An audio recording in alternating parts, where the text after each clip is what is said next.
บรรยายวาระการถ่ายทอดสดในภาคบ่ายของมื้อนี้8พฤศจิกายน2021ซึ่งมาฮอดมื้อนี้กองประชุมก็ดำเนินมาฮอดมื้อที่7เจ้าเวลาของการดำเนินกองประชุมตลอด2อาทิตย์กว่าบรรดาสมาชิกสภาแห่งชาติแต่ละเขตเลือกตั้งเป็นแต่พร้อมกันสุ่มจิตสุ่มใจเข้าใส่การประกอบส่วนคับคิดคับเห็นเข้าใส่ในกองประชุมสภาพร้อมเดียวกันนี้ทาง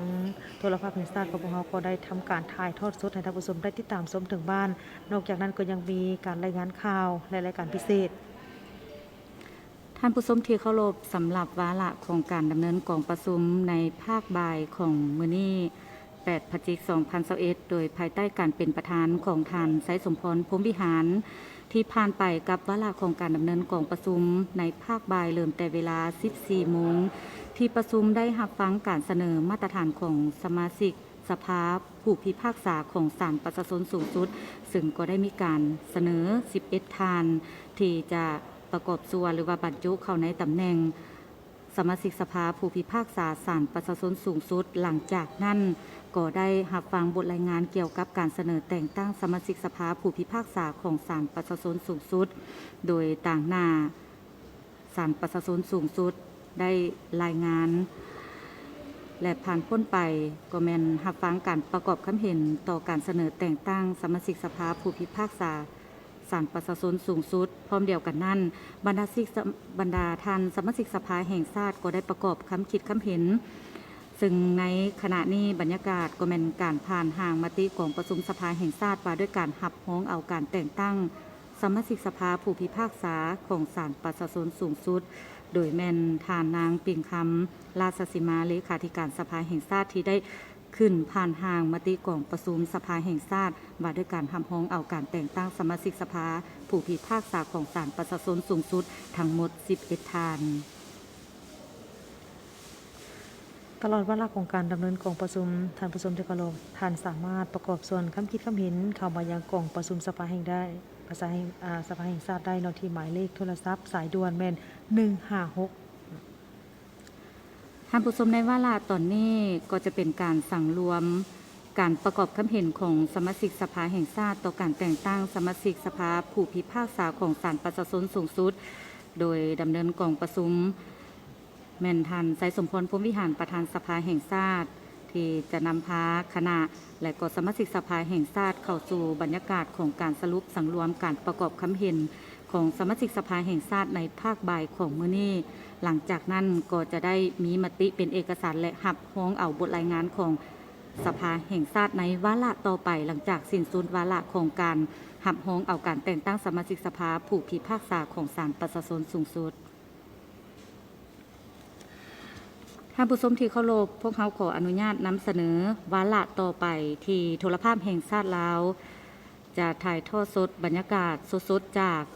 ห้องประชุมใหญ่ของหอสภาแห่งชาติให้ท่านได้ติดตามรับชมในโอกาสการถ่ายทอดสดนี้โดยที่ประชุมจะได้เสนอบทรายงานของสภาแห่งชาติเกี่ยวกับการจัดตั้งปฏิบัติแผนการเคลื่อนไหวเวียกงานประจำปี2021พร้อมทั้งผ่านทิศทางแผนการประจำปี2022ซึ่งต่างหน้าคณะประจำสภาแห่งชาติจะได้ขึ้นรายงานต่อกองประชุมเจ้าในกองประชุมครั้งนี้เป็นจะได้มีการรับฟังการรายงานคือว่าจำนวน2ฉบับจากทั้งประธานของทั้ง2องค์การเนาะก็คือบทรายงานเกี่ยวกับการจัดตั้งปฏิบัติแผนการเคลื่อนไหวเพื่อการประจำปี2021และแผนการประจำปี2022การกวดกาติดตามผลของการตรวจสอบในปี2019ที่เสนอโดยท่านคำพันธ์ภูมิทัศน์ประธานองค์การกวดกาแห่งรัฐอันนี้ไม่ได้มีการนำเสนอในระยะที่ผ่านมาแล้วเนาะในเวลาที่ผ่านมาและพร้อมเดียวกันนั้นก็ยังได้มีการรับฟังถึงการรายงานเกี่ยวกับการจัดตั้งปฏิบัติแผนการเคลื่อนไหวประจำปี2021และแผนการปี2022อันนี้มันเป็นเวียกงานอีกเวียกงานหนึ่งโดยเฉพาะก็เป็นผลของการตรวจสอบบทสรุปขาดตัวการจัดตั้งปฏิบัติแผนงบประมาณแห่งรัฐประจำปี2020ซึ่งขึ้นเสนอโดยท่านมาลัยทองกรมสิทธิ์เนาะประธานองค์การตรวจสอบแห่งรัฐที่ได้มีการขึ้นเสนอต่อที่ประชุมในมื้อที่ผ่านมาท่านผู้ชมอีกเทื่อนึงสำหรับการดำเนินกองประชุมในภาคบ่ายของมื้อนี้จ จากแผนที่ได้นำเสนอไปก็คือที่ประชุมจะได้รับฟังบทรายงานของสภาแห่งชาติเกี่ยวกับการจัดตั้งปฏิบัติแผนการเคลื่อนไหวเวียกงานของสภาแห่งชาติประจำปี 2021 และแผนการเคลื่อนไหวในปีต่อหน้าก็คือปี 2022 หลังจากนั้นก็จะมีการประกอบคำเห็นของศูนย์กลางแนวล้าวสร้างชาติต่อบทรายงานการเคลื่อนไหวของสภาแห่งชาติบ่ว่าจะเป็นการเคลื่อนไหวในปี 2021 และแผนการในต่อหน้าสำหรับปี 2022 พร้อมเดียวกันนี้ก็ขออนุญาตทวนคืนวาระของการดำเนินกองประชุมในเช้าของมื้อนี้โดยในเช้าของมื้อนี้ก็ได้เป็นวาระการประกอบคำเห็นต่อบทรายงานการจัดตั้งปฏิบัติแผนการเคลื่อนไหวเวียกงานประจำปี 2021 และแผนการประจำปี 2022 ของศาลประชาชนสูงสุดพร้อมด้วยบทรายงานการจัดตั้งปฏิบัติแผนการเคลื่อนไหวเวียกประจำปี 2021 และแผนการประจำปี 2022 ขององค์การอัยการประชาชนสูงสุดในตอนเช้าของมื้อนี้กองประชุมได้ดำเนินโดยภายใต้การเป็นประธานของท่านเจริญยาเป่าเฮ่อรองประธานสภาแห่งชาติโดยที่ประชุมนั้นบรรดาทานสมาชิกสภาแห่งชาติก็ได้เห็นดีเป็นเอกภาพต่อหาคาดหมายสู่ซนและเก้าทิศทางแผนการจุดสุ่มประจำปี 2022 ของศาลประชาชนสูงสุด 4 จุดสุ่ม 3 เดือนท้ายปี 2021 และหาคาดหมายสู่ซน7 แผนเวียกจุดสุ่มขององค์การอัยการประชาชนสูงสุดเพื่อรับประกันการปฏิบัติบรรดาคาดหมายให้สำเร็จโดยเฉพาะก็แม้นในสภาพการระบาดของพยาธิโควิด -19 โดยนี้ศาลประชาชนสูงสุดองค์การอัยการประชาชนสูงสุดกระทรวงป้องกันความสงบและกระทรวงยุติธรรมที่ได้เข้าร่วมรับฟังพร้อมนั้นสมาชิกสภาแห่งชาติก็ได้เสนอให้ทั้งสององค์การก็คือศาลและอัยการสืบต่อปฏิบัติภาระบทบาทสิทธิหน้าที่ในการพิจารณาแก้ไขตัดสินคดีและติดตามกวดกาการปฏิบัติหน้าที่ขององค์การสืบสวนสอบสวนโดยการปรับปรุงรูปแบบกลไกการประสานงานของแต่ละภาคส่วนเพื่อเฮ็ดให้การปฏิบัติกฎหมายมีประสิทธิผลพร้อมนั้นบรรดาท่านสมาชิกสภาแห่งชาติแต่ละเขตเลือกตั้งก็ได้พร้อมกันประกอบคำคิดคำเห็นโดยวาระของการดำเนินกองประชุมในการประกอบคำคิดคำเห็นก็แม่นรูปแบบของการดำเนินกองประชุมทางไกลเพื่อปฏิบัติตามมาตรการป้องกันพยาธิโควิด -19 อย่างเข้มงวดท่านผู้ชมในการประกอบคำคิดคำเห็นของบรรดาท่านสมาชิกสภาแห่งชาติโดยรวมแล้วก็ได้เสนอให้ยกสูงความรับผิดชอบต่อการปฏิบัติภาระบทบาทสิทธิอำนาจของศาลและภาระบทบาทสิทธิและหน้าที่ของอัยการที่ได้เสนออยู่ในที่ประชุมเช้ามื้อนี้ซึ่งเป็นอีกหนึ่งคำเสนอของสมาชิกสภาแห่งชาติที่เสนอต่อกองประชุมโดยเฉพาะก็เป็นการสืบสวนสอบสวนการแก้ไขและตัดสินคดีให้มีความถูกต้องตามกฎหมายและถูกต้องกับความเป็นจริงบ่ว่าจะเป็นให้ผู้ตัดสินนั้นมีจรรยาบรรณมีจรรยธรรมรับประกันความถูกต้องโปร่งใสทันเวลาพร้อมเดียวกันนั้นก็เสนอให้ศาลและอัยการเพิ่มทวีการแก้ไขปรากฏการณ์ย่อท่อในขั้นตอนการสืบสวนสอบสวนที่มีลักษณะแก่ยาวและก่อซักซ่าและสร้างเงื่อนไขให้การเข้าถึงกระบวนการยุติธรรมของประชาชนโดยผู้แทนส่วนหลายก็ได้เสนอให้กระทรวงยุติธรรมตั้งสภาทนายความประจำแต่ละแขวงทั่วประเทศพร้อมทั้งเพิ่มทวีการโฆษณาเผยแพร่กฎหมายและบรรดานิติกรรมอย่างกว้างขวางท่านผู้ชมที่เคารพวาระต่อไปนี้ต่างหน้าคณะประจำสภาแห่งชาติจะได้เสนอบทรายงานของสภาแห่งชาติเกี่ยวกับการจัดตั้งปฏิบัติแผนการเคลื่อนไหวเวียกงานประจำปี 2021 และแผนการทิศทางในปี 2022 ขอเชิญท่านติดตาม2และภาคที่ 3 มาตราการจัดตั้งปฏิบัติข้าพเจ้าขอกล่าวเข้าภาคที่ 1ภาคสรุปตีราคาการจัดตั้งปฏิบัติการเคลื่อนไหวเวียกงานประจำปี 2021 ก่อด้านดีและผลสำเร็จในตลอดระยะเกือบ1 ปีผ่านมาสภาแห่งชาติได้เอาใจใส่ปฏิบัติหน้าที่เวียกงานตามพระบทบาทของตนซึ่งได้รับผลสำเร็จดังนี้ 1. ด้านนิติบัญญัติคณะประจำสภาแห่งชาติได้ชี้นำกรรมาธิการกฎหมายสมทบกับบรรดากรรมาธิการสภาแห่งชาติและภาคส่วนเกี่ยวข้องกะเกี่ยมบรรดาห้างกฎหมายที่ติดพันกับวาระแห่งชาติเพื่อนำเข้าพิจารณารับรองอยู่กองประชุมสมัยวิสามัญเทื่อที่ 1ของสภาแห่งชาติมีจำนวน2 ฉบับคือกฎหมายว่าด้วยยาเสพติดและกฎหมายว่าด้วยการปรับปรุงบางมาตราของกฎหมายสวยสาอากรซึ่งปัจจุบันพวมมีการปรับปรุงให้สมบูรณ์เพื่อเสนอประธานประเทศเซ็นรัฐดำรัสประกาศใช้ในต่อหน้าเวียกหนึ่งอีกในด้านนิติบัญญัติเป็น คณะประจำสภาแห่งชาติได้ชี้นำกรรมาธิการกฎหมายเป็นเจ้าการประสานสมทบกับห้องว่าการสำนักงานนายกรัฐมนตรีกระทรวงยุติธรรมบรรดากรรมาธิการของสภาแห่งชาติและภาคส่วนเกี่ยวข้องในการผันขยายแผนการสร้างและปรับปรุงกฎหมายระยะ 5 ปีมาเป็นแผนการสร้างและปรับปรุงกฎหมายประจำปี 2021 เพื่อนำเข้าพิจารณารับรองอยู่กองประชุมสมัยสามัญเทื่อที่ 2 ของสภาแห่งชาติสุดที่ 9 จำนวนทั้งหมด 11 ฉบับ ในนั้นมีกฎหมายสร้างใหม่ 4 ฉบับและกฎหมายฉบับปรับปรุงมี 7 ฉบับ โดยได้มีการทาบทามขององค์การจัดตั้งขั้นส่วนกลางและท้องถิ่นเพื่อรับประกันคุณภาพของกฎหมายเวียกหนึ่งอีกมันได้เอาใจใส่ชี้นำการค้นคว้าให้สัตญาบันแก่สนธิสัญญาและสัญญาสากลที่สปป.ลาวเป็นภาคีตามการเสนอของรัฐบาลซึ่งคณะประจำได้ตกลงให้การสัตญาบันแก่สนธิสัญญาและอนุสัญญา2 ฉบับคือสนธิสัญญาว่าด้วยการร่วมมือเศรษฐกิจแบบรอบด้านระดับภาคพื้นและอนุสัญญาเกี่ยวกับข้อแนะนำขององค์การแรงงานสากลเอาใจใส่ชี้นำการค้นคว้าประกอบคำเห็นใส่การปรับปรุงเนื้อในของบางจุดรัฐบัญญัติของประธานประเทศเลขที่ 03 เกี่ยวกับค่าธรรมเนียมและค่าบริการให้สอดคล้องกับสภาพตัวจริงพร้อมเดียวกันนั้นก็ได้เอาใจใส่สุกยูการค้นคว้าปรับปรุงบรรดานิติกรรมการเคลื่อนไหวของสภาแห่งชาติและการเคลื่อนไหวของบรรดาองค์การกงจักการจัดตั้งในสภาแห่งชาติสุดที่ 9 เพื่อรับประกันให้แก่การจัดตั้งปฏิบัติหน้าที่การเมืองของตนคณะประจำสภาแห่งชาติได้มีการค้นคว้าพิจารณาและออกมติหลายฉบับเกี่ยวกับการยกเว้นการบอกปฏิบัติบางมาตราของกฎหมายที่เกี่ยวข้องกับโครงกา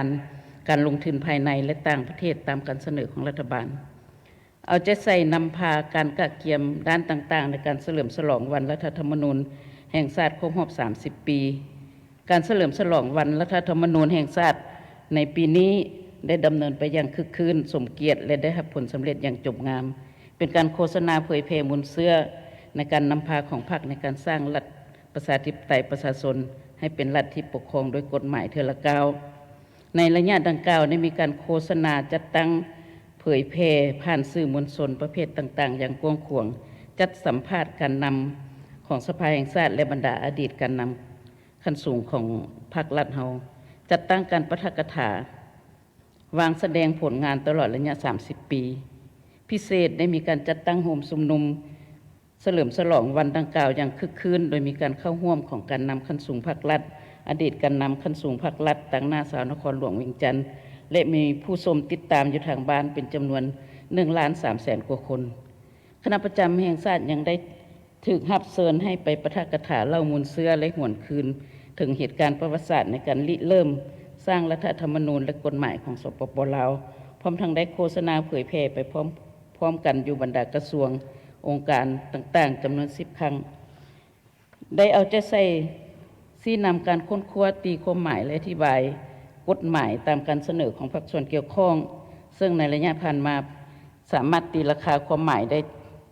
จำนวน3มาตราของ3กฎหมายคือกฎหมายว่าด้วยที่ดินกฎหมายว่าด้วยการส่งเสริมการลงทุนและกฎหมายว่าด้วยครอบครัวเอาใจใส่ชี้นำการลงโฆษณาเผยแพร่กฎหมายนิติกรรมใต้กฎหมายอยู่บรรดาเป้าหมายและเขตเลือกตั้งต่างๆในจำนวน8แขวงคือ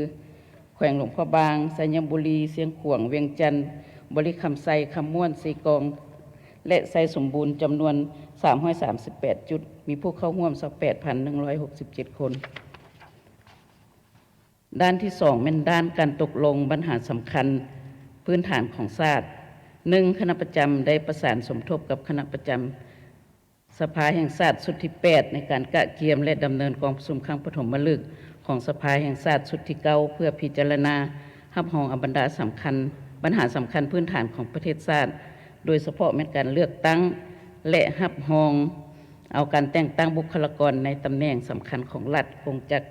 ของรัฐแผนการเคลื่อนไหว5ปีของภาคส่วนต่างๆตามกฎหมายกำหนดไว้ซึ่งได้รับรองออกเป็นมติกองประชุมสภาแห่งชาติทั้งหมด21ฉบับ 2. ในการมีการดำเนินกองประชุมวิสามัญเทื่อที่1ของสภาแห่งชาติสุดที่ 9เพื่อพิจารณารับรองเอาวาระแห่งชาติว่าด้วยการแก้ไขความยุ่งยากทางด้านเศรษฐกิจการเงินและแก้ไขปัญหายาเสพติดติดพันกับการรับรองเอากฎหมายที่เกี่ยวข้อง โดยรับรองออกเป็นมติของประชุมสภาแห่งชาติทั้งหมด4ฉบับ3ภายหลังที่ได้รับการเลือกตั้งจากกองประชุมครั้งปฐมฤกษ์ของสภาแห่งชาติสุดที่9คณะประจำสภาแห่งชาติสุดที่9ได้ริบฮ้อนปฏิบัติเวียกงานของตนโดยได้ดำเนินกองประชุมครั้งปฐมฤกษ์ของคณะประจำสภาแห่งชาติและได้มีกลไกดำเนินกองประชุมประจำเดือนตามกฎหมายที่ได้กำหนดซึ่งนับตั้งแต่เดือนเมษายนเดือนตุลา2011ได้มีการประชุมคณะประจำถึง7ครั้งซึ่งสามารถพิจารณาเนื้อในต่างๆจำนวน138เนื้อในและรับรองออกเป็นมติของคณะประจำสภาแห่งชาติทั้งหมด32ฉบับเวียกที่3เป็นเวียกงานการติดตามกวดกาการเคลื่อนไหวติดตามกวดกาของสภาแห่งชาติในระยะ2021นี้มันอยู่ในเงื่อนไขที่สภาพการแพร่ระบาดของพยาธิโควิด -19 จึงเห็นให้การจัดตั้งปฏิบัติเวียกงานดังกล่าวมีความยุ่งยากแต่ถึงอย่างไรก็ตามคณะประจำสภาแห่งชาติได้จัดตั้งปฏิบัติเวียกงานดังกล่าวตามสภาพเงื่อนไขใหม่ซึ่งได้รับผลสำเร็จดังนี้คณะประจำสภาแห่งชาติได้ดำเนินกองประชุมร่วมระหว่างคณะประจำสภาแห่งชาติกับรัฐบาลเพื่อปรึกษาหารือและมีความเป็นเอกภาพในการแก้ไขปัญหาความยุ่งยากทางด้านเศรษฐกิจการเงินร่วมกันกะเกียมกฎหมายที่ติดพันกับการจัดตั้งปฏิบัติวาระแห่งชาติ2ฉบับและร่างกฎหมายที่จะนำเข้าสู่พิจารณาในกองประชุมสมัยสามัญเทื่อที่2ของสภาแห่งชาติสุดที่9ได้ดำเนินกองประชุมร่วมระหว่างคณะประจำสภาแห่งชาติกับศาลประชาชนสูงสุดองค์การอัยการประชาชนสูงสุดองค์การตรวจสอบแห่งรัฐองค์การกวดกาแห่งรัฐและได้ดำเนินกองประชุมร่วมกับศูนย์กลางแนวร่วมสร้างชาติสหพันธ์นัง6เก่าและองค์การจัดตั้งมหาชนขั้นศูนย์กลางได้ดำเนินการสร้างแผนการติดตามกวดกาของคณะประจำสภาแห่งชาติไปเคียงคู่กับการติดตามกวดกาผ่านกองประชุมครบคณะประจำปีของบรรดากรรมาธิการสภาแห่งชาติเป็นต้นแม่นในการจัดตั้งปฏิบัติรัฐธรรมนูญกฎหมายการจัดตั้งปฏิบัติแผนพัฒนาเศรษฐกิจสังคมแผนงบประมาณแห่งรัฐปัญหาแห่งงานการปฏิบัติค่าชดเชยผลกระทบของโครงการพัฒนาต่างๆการแก้ไขปัญหาสายด่วนที่กองประชุมสภาแห่งชาติได้มอบหมายให้กระทรวงแขนงการต่างๆมีการรีบฮ้อนแก้ไขผ่านการจัดตั้งปฏิบัติเวียกงานดังกล่าวได้มีผลสำเร็จจำนวน1เส้นได้มีการลงติดตามกวดกาผลกระทบจากการแพร่ระบาดของพยาธิโควิด -19 อยู่สถานที่กักกันอยู่นครหลวงเวียงจันทร์สุขยูเวียกงานสภาประชาชนขั้นแขวงและสมาชิกคณะสมาชิกสภาแห่งชาติประจำเขตเลือกตั้งในการปฏิบัติแผนพัฒนาเศรษฐกิจสังคมแห่งชาติ5ปีครั้งที่9ได้นำพาติดตามกวดกาผ่านระบบกองประชุมทางไกลเป็นต้นเหมือนการรายงานสภาพการแพร่ระบาดของพยาธิโควิด -19 มาตรการจัดตั้งมาตรการสกัดกั้นและต้านพยาธิดังกล่าวของประชาชนขั้นแขวงในทั่วประเทศนอกนั้นสภาแห่งชาติยังได้สร้างตั้งคณะเฉพาะกิจเพื่อรับผิดชอบการประสานงานเกี่ยวกับการคุ้มครองสกัดกั้นการแพร่ระบาดของพยาธิดังกล่าวอยู่ในสภาแห่งชาติและมีการระดมการช่วยเหลือจากภาคส่วนต่างๆทางภายในและต่างประเทศเพื่อช่วยบรรดาแขวงที่มีการแพร่ระบาดอย่างหนักหน่วงได้เอาใจใส่ชี้นำการค้นคว้าแก้ไขคำเสนอคำร้องขอความเป็นธรรมของพลเมืองซึ่งในระยะผ่านมาสภาแห่งชาติได้รับคำร้องขอความเป็นธรรมของประชาชนทั้งหมด655ฉบับในนี้ค้างมาแต่สภาแห่งชาติชุดที่8ทั้งหมด433ฉบับและในปี2021ได้รับตึม222เรื่องฮอดปัจจุบันสามารถแก้ไขได้190เรื่องเท่ากับ 29% ของคำร้องทั้งหมดตอนรับและให้คำปรึกษาแก่ประชาชน434ครั้งเอาใจใส่ชี้นำการลงเคลื่อนไหวติดตามกวดกาการแก้ไขคำร้องขอเป็นธรรมของประชาชนเกี่ยวกับข้อขัดแย้งเกี่ยวกับกรรมสิทธิ์ที่ดินอยู่4แขวงนครหลวงเวียงจันทร์หลวงพระบางแขวงหัวพันและแขวงเวียงจันทร์นอกนั้นบรรณาธิกรรมาธิการของสภาแห่งชาติคือกรรมาธิการเศรษฐกิจเทคโนโลยีและสิ่งแวดล้อมกรรมาธิการบรรดาเผ่ากรรมาธิการยุติธรรมและกรรมาธิการกฎหมายก็ได้สำเร็จการดำเนินกองประชุมครบคณะประจำปี2021เพื่อสรุปตีราคาการเคลื่อนไหวเวียกงานระยะผ่านมาและกำหนดการเคลื่อนไหวในเวียกงานต่อหน้าเวียกที่4 เวียกงานการสร้างความเข้มแข็งให้แก่สภาแห่งชาติคณะประจำสภาแห่งชาติได้ออกนิติกรรมต่างๆเพื่อเป็นบ่อนอิงให้แก่การเคลื่อนไหวของตนเป็นต้นมติว่าด้วยการเคลื่อนไหวของคณะประจำสภาแห่งชาติการแบ่งความรับผิดชอบการชี้นำพาเวียกงานแต่ละโครงเขตและการลงลายเซ็นออกบรรดานิติกรรมการเคลื่อนไหวของบรรดากรรมาธิการคณะเลขาธิการสภาแห่งชาติสถาบันค้นคว้านิติกรรมสภาแห่งชาติคณะสมาชิกสภาแห่งชาติประจำเขตเลือกตั้งเอาจะใส่ชี้นำการสร้างตั้งกงจักรของตนเส้นได้แต่งตั้งประธานรองประธานคณะสมาชิกสภาแห่งชาติประจำเขตเลือกตั้งซับซ้อนสมาชิกสภาแห่งชาติเข้าในบรรดากรรมาธิการแต่งตั้งคณะรับผิดชอบค้นคว้าปรับปรุงกงจักรการจัดตั้งบุคลากรอยู่ในสภาแห่งชาติประกอบสมาชิกสภาแห่งชาติเข้าในคณะมิตรภาพรัฐสภาสากลและคณะองค์การรัฐสภาภาคพื้นและสากลจำนวนหนึ่งสุกโยการออกนิติกรรมการเคลื่อนไหวของกงจักรเสนาธิการรวมทั้งการกำหนดตำแหน่งงานให้กระทัดรัดสอดคล้องกับจุดพิเศษของสภาแห่งชาติคณะประจำสภาแห่งชาติได้ชี้นำการแต่งตั้งคณะรับผิดชอบเพื่อยกสูงขีดความสามารถให้แก่สมาชิกสภาแห่งชาติสมาชิกสภาประชาชนขั้นแขวงและเสนาธิการในการจัดฝึกอบรมสัมมนาต่างๆได้ทั้งหมด7หัวข้อในนี้ฝึกอบรมสัมมนาให้แก่สมาชิกสภาแห่งชาติสมาชิกสภาประชาชนขั้นแขวงได้3หัวข้อฝึกอบรมสัมมนาให้กงจักรเสนาธิการทั้งอยู่ส่วนกลางและท้องถิ่นได้4หัวข้อเท่ากับ 45% ของแผนการวางไว้คณะประจำสภาแห่งชาติได้เอาใจใส่ชี้นำคณะรับผิดชอบโครงการปลูกสร้างหอสภาแห่งชาติหลังใหม่อย่างเป็นระบบต่อเนื่องซึ่งมาฮอดกลางปี 2021 ที่ผ่านมาได้สำเร็จการปลูกสร้างและได้มีการจัดตั้งพิธีมอบรับหอสภาแห่งชาติหลังใหม่อย่างเป็นทางการในวันที่ 10 สิงหาที่ผ่านมาโดยมีการเข้าร่วมของการนำขั้นสูงของลาวและเวียดนามได้ชี้นำการติดตามเก็บกรรมสังรวมการก่อสร้างพื้นฐานโครงร่างของสภาประชาชนขั้นแขวงเพื่อสืบต่อจัดตั้งปฏิบัติบรรดาโครงการดังกล่าวให้สำเร็จตามแผนการที่วางไว้หรือตามความสามารถสนองด้านงบประมาณของรัฐบาลนอกนั้นยังได้ชี้นำการจัดแบ่งงบประมาณประจำปีให้แก่คณะสมาชิกสภาแห่งชาติประจำเขตเลือกตั้งซึ่ง3 งวดผ่านมาพวกเราก็ได้ส่งไปแล้วยังเป็นงวดที่4คณะประจำสภาแห่งชาติได้ชี้นำบรรดากรรมาธิการในการปรับปรุงระบอบแบบแผนวิธีเฮ็ดเวียกก็คือการประสานงานซึ่งกันและกันโดยมีการจัดกองประชุมทางไกลกับคณะสมาชิกสภาแห่งชาติประจำเขตเลือกตั้งสภาประชาชนขั้นแขวงและภาคส่วนเกี่ยวข้องเพื่อรับฟังการรายงานแลกเปลี่ยนปรึกษาหารือเวียกงานสำคัญจำนวน1เส้นการปรับปรุงกลไกแบบแผนวิธีเฮ็ดเวียกในสภาแห่งชาติและสภาประชาชนขั้นแขวงเกี่ยมเนื้อในเพื่อประกอบความเห็นต่อวาระแห่งชาติในการแก้ไขปัญหาและการแก้ไขปัญหาการระบาดของพยาธิโควิด -19 คณะประจำสภาแห่งชาติได้รายงานขอการชี้นำจากกรมการเมืองส่วนกลางภาคเกี่ยวกับการปฏิบัตินโยบายต่อบรรดาสมาชิกสภาแห่งชาติและสมาชิกสภาประชาชนขั้นแขวงซึ่งกรมการเมืองก็ได้ตกลงให้มีการปฏิบัติเอกภาพในทั่วประเทศตามดำรัสของรัฐบาลเลขที่ 203 รบ ลงวันที่ 4 เดือน 7 2017 ว่าด้วยตำแหน่งบริหารของพนักงานรัฐกร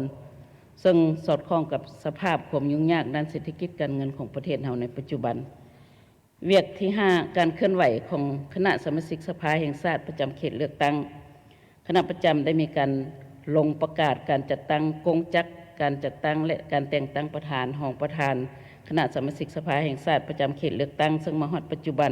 ได้สำเร็จประกาศอยู่ใน9 เขตเลือกตั้งยัง9 เขตเลือกตั้งจะสืบต่อไปมาลงประกาศในต่อหน้าคณะสมาชิกสภาแห่งชาติประจำเขตเลือกตั้งได้สมทบกับสภาประชาชนขั้นแขวงลงเผยแพร่ผลสำเร็จกองประชุมครั้งปฐมฤกษ์ของสภาแห่งชาติและกองประชุมสมัยวิสามัญเทื่อที่1ของสภาแห่งชาติสุดที่9โดยติดพันกับผลสำเร็จกองประชุมของสภาประชาชนขั้นแขวงสำเร็จในจำนวน17 เขตเลือกตั้งรวมเอา782 จุดมีผู้เข้าร่วม 71,580 คนได้ระดมทุนจากภาคส่วนต่างๆเพื่อช่วยประชาชนเป็นเงินและวัตถุรวมทั้งหมด212,621,000 กีบ ประสสภาประชาชนขั้นแขวงได้ปฏิบัติหน้าที่เวียกงานของตนอย่างตั้งหน้าและได้รับผลสำเร็จดีสมควรเป็นต้นได้ค้นคว้าซับซ้อนสมาชิกสภาแห่งชาติเข้าในกรรมาธิการต่างๆแบ่งงานแบ่งความรับผิดชอบปรับปรุงหน่วยงานช่วยเวียกอยู่ในเขตเลือกตั้งของตนเองตามความเหมาะสมชี้นำการเลือกตั้งแทนสมาชิกสภาประชาชนแขวงหลวงพระบางและแขวงสวรรณเขตค้นคว้าบ่อนยกย้ายประจำการของสมาชิกสภาประชาชนแขวงพงศลีและอื่นๆเวียกที่6แม่นเวียกงานการเคลื่อนไหวต่างประเทศคณะประจำสภาแห่งชาติแล้วจะใส่ชี้นำการเคลื่อนไหวเวียกงานต่างประเทศโดยหันให้มาเป็นแผนการเคลื่อนไหวต่างประเทศประจำปี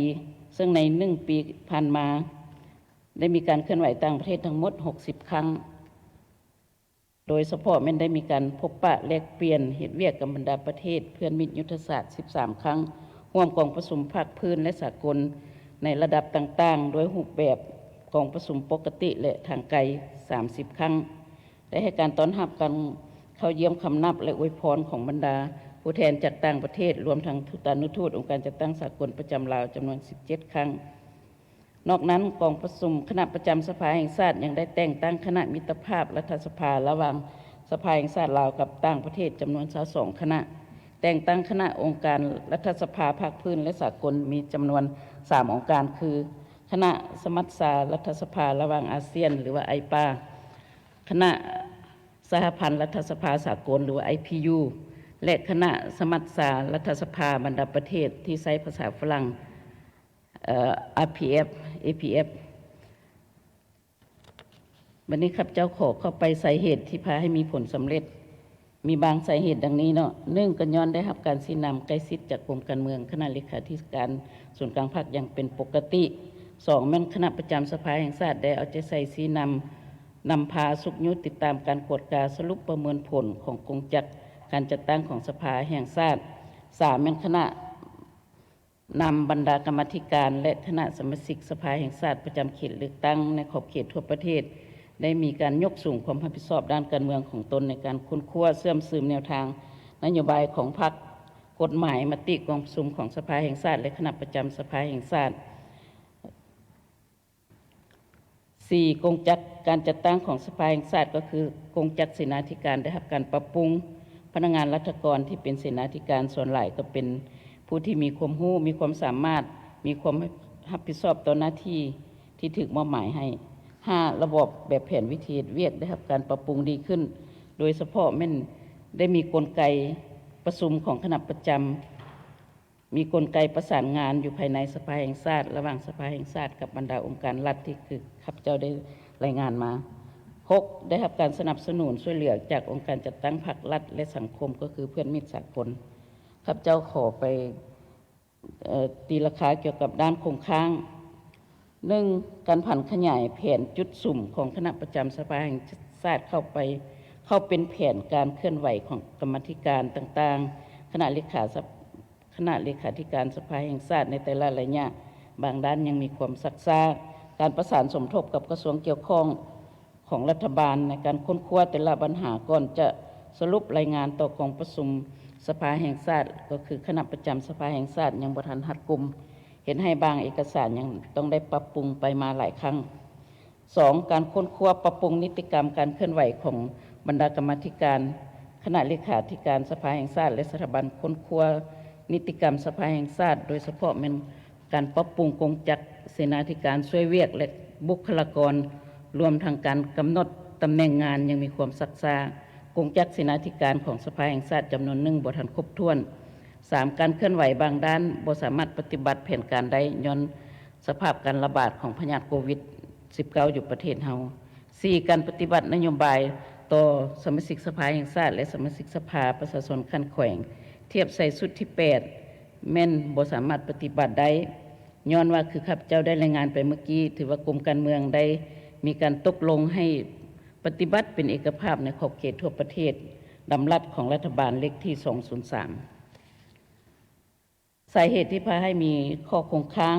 1เป็นการเคลื่อนไหวเวียกงานของสภาแห่งชาติในปี2021นี้เป็นระยะที่เริ่มต้นเวียกงานของสภาแห่งชาติซึ่งสำหรับพนักงานรัฐกรจำนวนหนึ่งยังถือว่าเป็นเวียกใหม่ ต้องการเวลาเพื่อเข้าใจเรียนรู้เวียกงานในสภาแห่งชาติ 2. ย้อนระบอบแบบแผนวิธีเวียกของบรรดากรรมาธิการคณะเลขาธิการสภาแห่งชาติสถาบันค้นคว้านิติกรรมสภาแห่งชาติก็คือคณะสมาชิกสภาแห่งชาติประจำเขตเลือกตั้งในขอบเขตทั่วประเทศและกงจักรเสนาธิการยังบ่ทันรัดกุมโดยเฉพาะแม่นการชี้นำพาแต่หัวทีในการกะเกียมบรรดานิติกรรมที่เกี่ยวข้องเพื่อเป็นบ่อนอิงให้แก่การเคลื่อนไหวเวียกงานของตนบทเรียนที่ถอดถอนได้ก็มีบางบทเรียนในนี้1เป็นความเป็นเอกภาพในการตกลงปัญหาสำคัญของคณะประธานคณะประจำสภาแห่งชาติเป็นปัจจัยที่ขาดบ่ได้ในการชี้นำพาการปฏิบัติหน้าที่เวียกงานตามรัฐธรรมนูญและกฎหมาย 2. ความเป็นเจ้าการในการติดตามสุกยุบรรดากงจักรจัดตั้งของตนให้เพิ่มทวีการค้นคว้ากำแน่นบรรดาเนื้อในของกฎหมายบรรดานิติกรรมที่เกี่ยวข้องกับสิทธิและหน้าที่ของสภาแห่งชาติรวมทั้งการผันขยายทิศชี้นำของคณะประจำสภาแห่งชาติให้เป็นแผนละเอียดนั้นแม้นมีความจำเป็นเพื่อรับประกันให้แก่การจัดตั้งปฏิบัติหน้าที่เวียกงานให้มีผลสำเร็จตามแผนการ 3. การปรับปรุงกงจักรการจัดตั้งให้เป็นระบบครบสุดอยู่ในสภาแห่งชาติรวมทั้งคณะสมาชิกสภาแห่งชาติประจำเขตเลือกตั้งโดยสอดคล้องกับสิทธิและหน้าที่ของแต่ละภาคส่วนการซับซ้อนพนักงานเข้าแต่ละตำแหน่งงานต้องถูกต้องตามวิสัยเฉพาะความสำนาญงานสามารถเห็นให้พวกเรารับประกันได้ประสิทธิภาพและคุณภาพของเวียกงาน 4. การประสานงานอย่างกลมเกลียวล่องซ่องระหว่างบรรดาองค์การจัดตั้งของสภาแห่งชาติและภาคส่วนที่เกี่ยวข้องจะเห็นให้การปฏิบัติหน้าที่ของสภาแห่งชาติมีประสิทธิผลยิ่งขึ้นทั้งอยู่ในขั้นส่วนกลางและท้องถิ่นภาคข้าพเจ้าขอเข้าไปภาคที่ 2 ภาคทิศทางการเคลื่อนไหวเวียกงานประจำปี 2022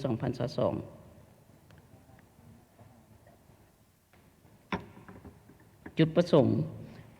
เป็นเพื่อสืบต่อจัดตั้งผ่านขยายมติกองประชุมใหญ่ครั้งที่ 11 ของพรรคแผนพัฒนาเศรษฐกิจสังคม 5 ปีครั้งที่ 9 แผนการเคลื่อนไหว 5 ปีของสภาแห่งชาติสุดที่ 9 ให้เป็นอันละเอียดในการเคลื่อนไหวเวียกงานประจำปี 2022 ให้บรรลุตามขั้นหมายที่วางไว้ 2. เพื่อสืบต่อยกสูงคุณภาพการเคลื่อนไหวเวียกงานของสภาแห่งชาติในการปฏิบัติภาระบทบาทสิทธิและหน้าที่ของตน 3. เป็นเพื่อประกอบส่วนยกสูงประสิทธิภาพในการคุ้มครองรัฐ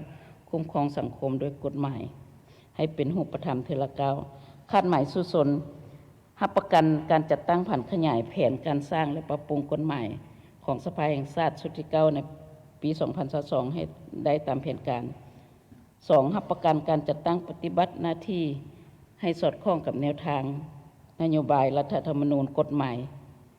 ถือสำคัญการผันขยายมติกองประชุมใหญ่ครั้งที่ 11 ของพรรคแผนพัฒนาเศรษฐกิจสังคมแผนงบประมาณแห่งรัฐ 5 ปีครั้งที่ 9 ให้เป็นรูปธรรม 3. ยกสูงความรับผิดชอบ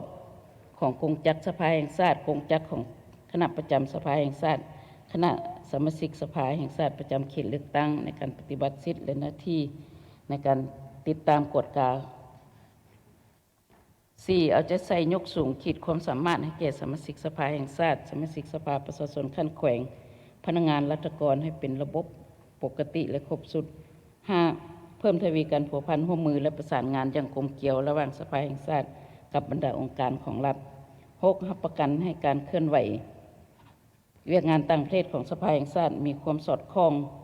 กับแนวทางการตั้งประเทศของพรรคประกอบส่วนยกสูงบทบาทของสภา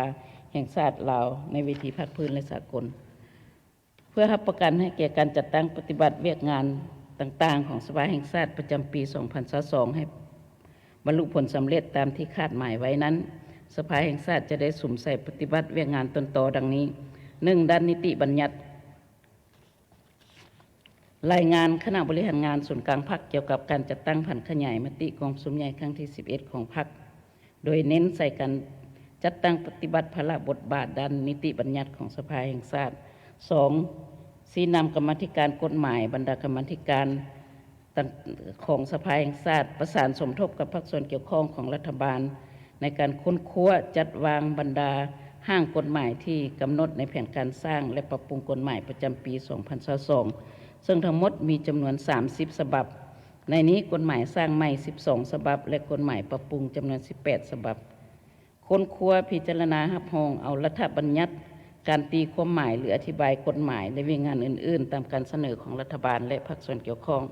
4. ค้นคว้าพิจารณาให้สัตยาบันแก่สนธิสัญญาและสัญญาสากลที่สปป.ลาวเป็นภาคีตามการเสนอของรัฐบาล 5. เอาใจใส่ประสานสมทบกับภาคส่วนเกี่ยวข้องในการจัดตั้งโฆษณาเผยแพร่กฎหมายและนิติกรรมใต้กฎหมายให้ได้อย่างกว้างขวางสอดคล้องกับแต่ละเป้าหมายและตามเงื่อนไขตัวจริงแบบใหม่ อันนี้เป็นด้านนิติบัญญัติด้านที่ 2เป็นด้านการตกลงปัญหาสำคัญพื้นฐานของชาติในการตกลงปัญหาสำคัญพื้นฐานของชาติในปี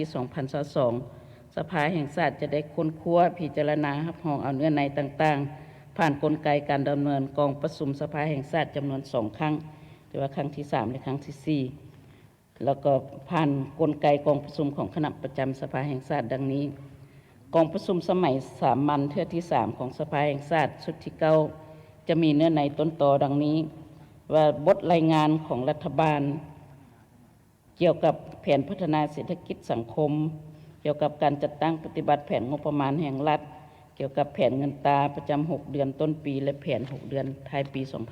2022 บทรายงานขององค์การกวดการัฐเกี่ยวกับการเคลื่อนไหว6 เดือนท้ายปี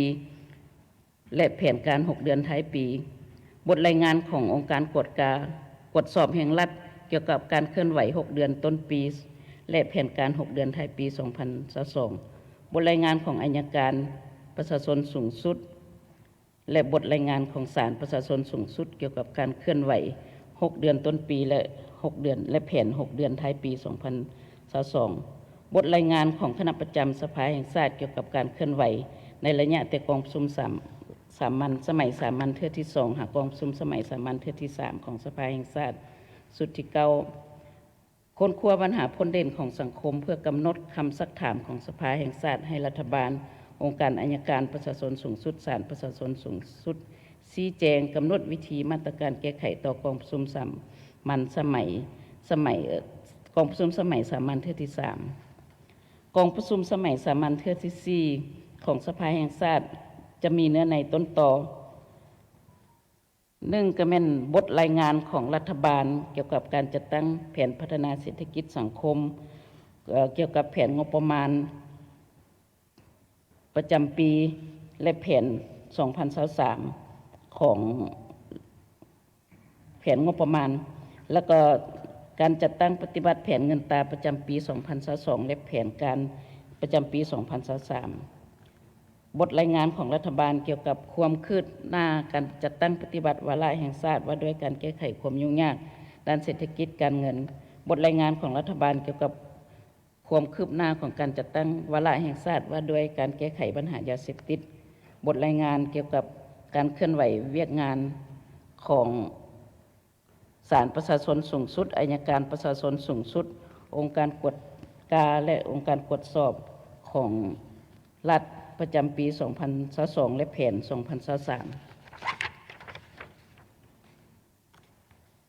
บทรายงานเกี่ยวกับการจัดตั้งปฏิบัติการเคลื่อนไหวของสภาแห่งชาติประจำปี 2022 และแผนการเคลื่อนไหวปี 2023 บทประกอบคำเห็นของศูนย์กลางแนวราสร้างชาติองค์การจัดตั้งมหาชนขั้นศูนย์กลางต่อการเคลื่อนไหวของเวียกงานสภาแห่งชาติการจัดตั้งประเมินผลด้วยการให้คะแนนต่อบุคลากรที่สภาแห่งชาติเลือกตั้งและรับรองเอาการแต่งตั้งอยู่ในวาระดำเนินกองประชุมสมัยสามัญเทื่อที่4ของสภาแห่งชาติชุดที่9จัดตั้งการให้คะแนนต่อความรับผิดชอบของบุคลากรที่รายงานชี้แจงและตอบคำซักถามอยู่กองประชุมสภาแห่งชาติกองประชุมคณะประจำสภาแห่งชาติจะสืบต่อกลไกประชุมประจำเดือนของตนเพื่อพิจารณาและตกลงปัญหาสำคัญของประเทศชาติตามการเสนอของรัฐบาลขององค์การศาลประชาชนสูงสุดองค์การอัยการประชาชนสูงสุดองค์การกวดการแห่งรัฐและองค์การตรวจสอบแห่งรัฐก็คือองค์การจัดตั้งอื่นๆที่เกี่ยวข้องจุดที่3เป็นด้านการติดตามกวดการในการติดตามกวดการของสภาแห่งชาติประจำปี 2022 จะมีเวียกงานต้นตอดังนี้สืบต่อกลไกดำเนินกองประชุมร่วมระหว่างคณะประจำสภาแห่งชาติกับองค์การรัฐบาลองค์การศาลประชาชนสูงสุดองค์การอัยการประชาชนสูงสุดองค์การกวดการแห่งรัฐองค์การตรวจสอบแห่งรัฐและศูนย์กลางแนวราสร้างชาติและองค์การจัดตั้งมหาชนขั้นศูนย์กลาง 2. ติดตามกฎการจัดตั้งปฏิบัติมติกองประชุมของสภาแห่งชาติว่าด้วยการรับรองเอาแผนพัฒนาเศรษฐกิจสังคมแผนงบประมาณแห่งรัฐประจำปี 2022 ติดตามกฎการเคลื่อนไหวของศาลประชาชนสูงสุดองค์การอัยการประชาชนสูงสุดองค์การสืบสวนสอบสวนและองค์การจัดตั้งปฏิบัติคำตัดสินของศาล 4. ติดตามกฎการจัดตั้งปฏิบัติรัฐธรรมนูญกฎหมายในขงเขตเศรษฐกิจการเงินตราขงเขตวัฒนธรรมสังคมและขงเขตอื่นๆตามการตกลงของคณะประจำสภาแห่งชาติ 5. ติดตามโครงการลงทุนขนาดใหญ่จำนวนหนึ่งที่เห็นว่ามีความยุ่งยากซับซ้อนหรือมีผลกระทบลวงหลายต่อการดำรงชีวิตของประชาชน 6. ติดตามความคืบหน้าในการจัดตั้งปฏิบัติวาระแห่งชาติ2 ฉบับ 7. รับและพิจารณาคำเสนอคำร้องขอความเป็นธรรมของประชาชนตามมติของคณะประจำสภาแห่งชาติว่าโดยการเฮ็ดทดลองการรับและพิจารณาคำร้องขอความเป็นธรรมซึ่งปัจจุบันยังนำเสนออยู่นำศูนย์กลางอยู่ 4. เวียกงานก่อสร้างความเข้มแข็งให้แก่สภาแห่งชาติสืบต่อจัดตั้งกองประชุมฝึกอบรมการยกสูงขีดความสามารถให้แก่สมาชิกสภาแห่งชาติและสมาชิกสภาประชาชนขั้นแขวงในหัวข้อจัดสัมมนาต่างๆเช่น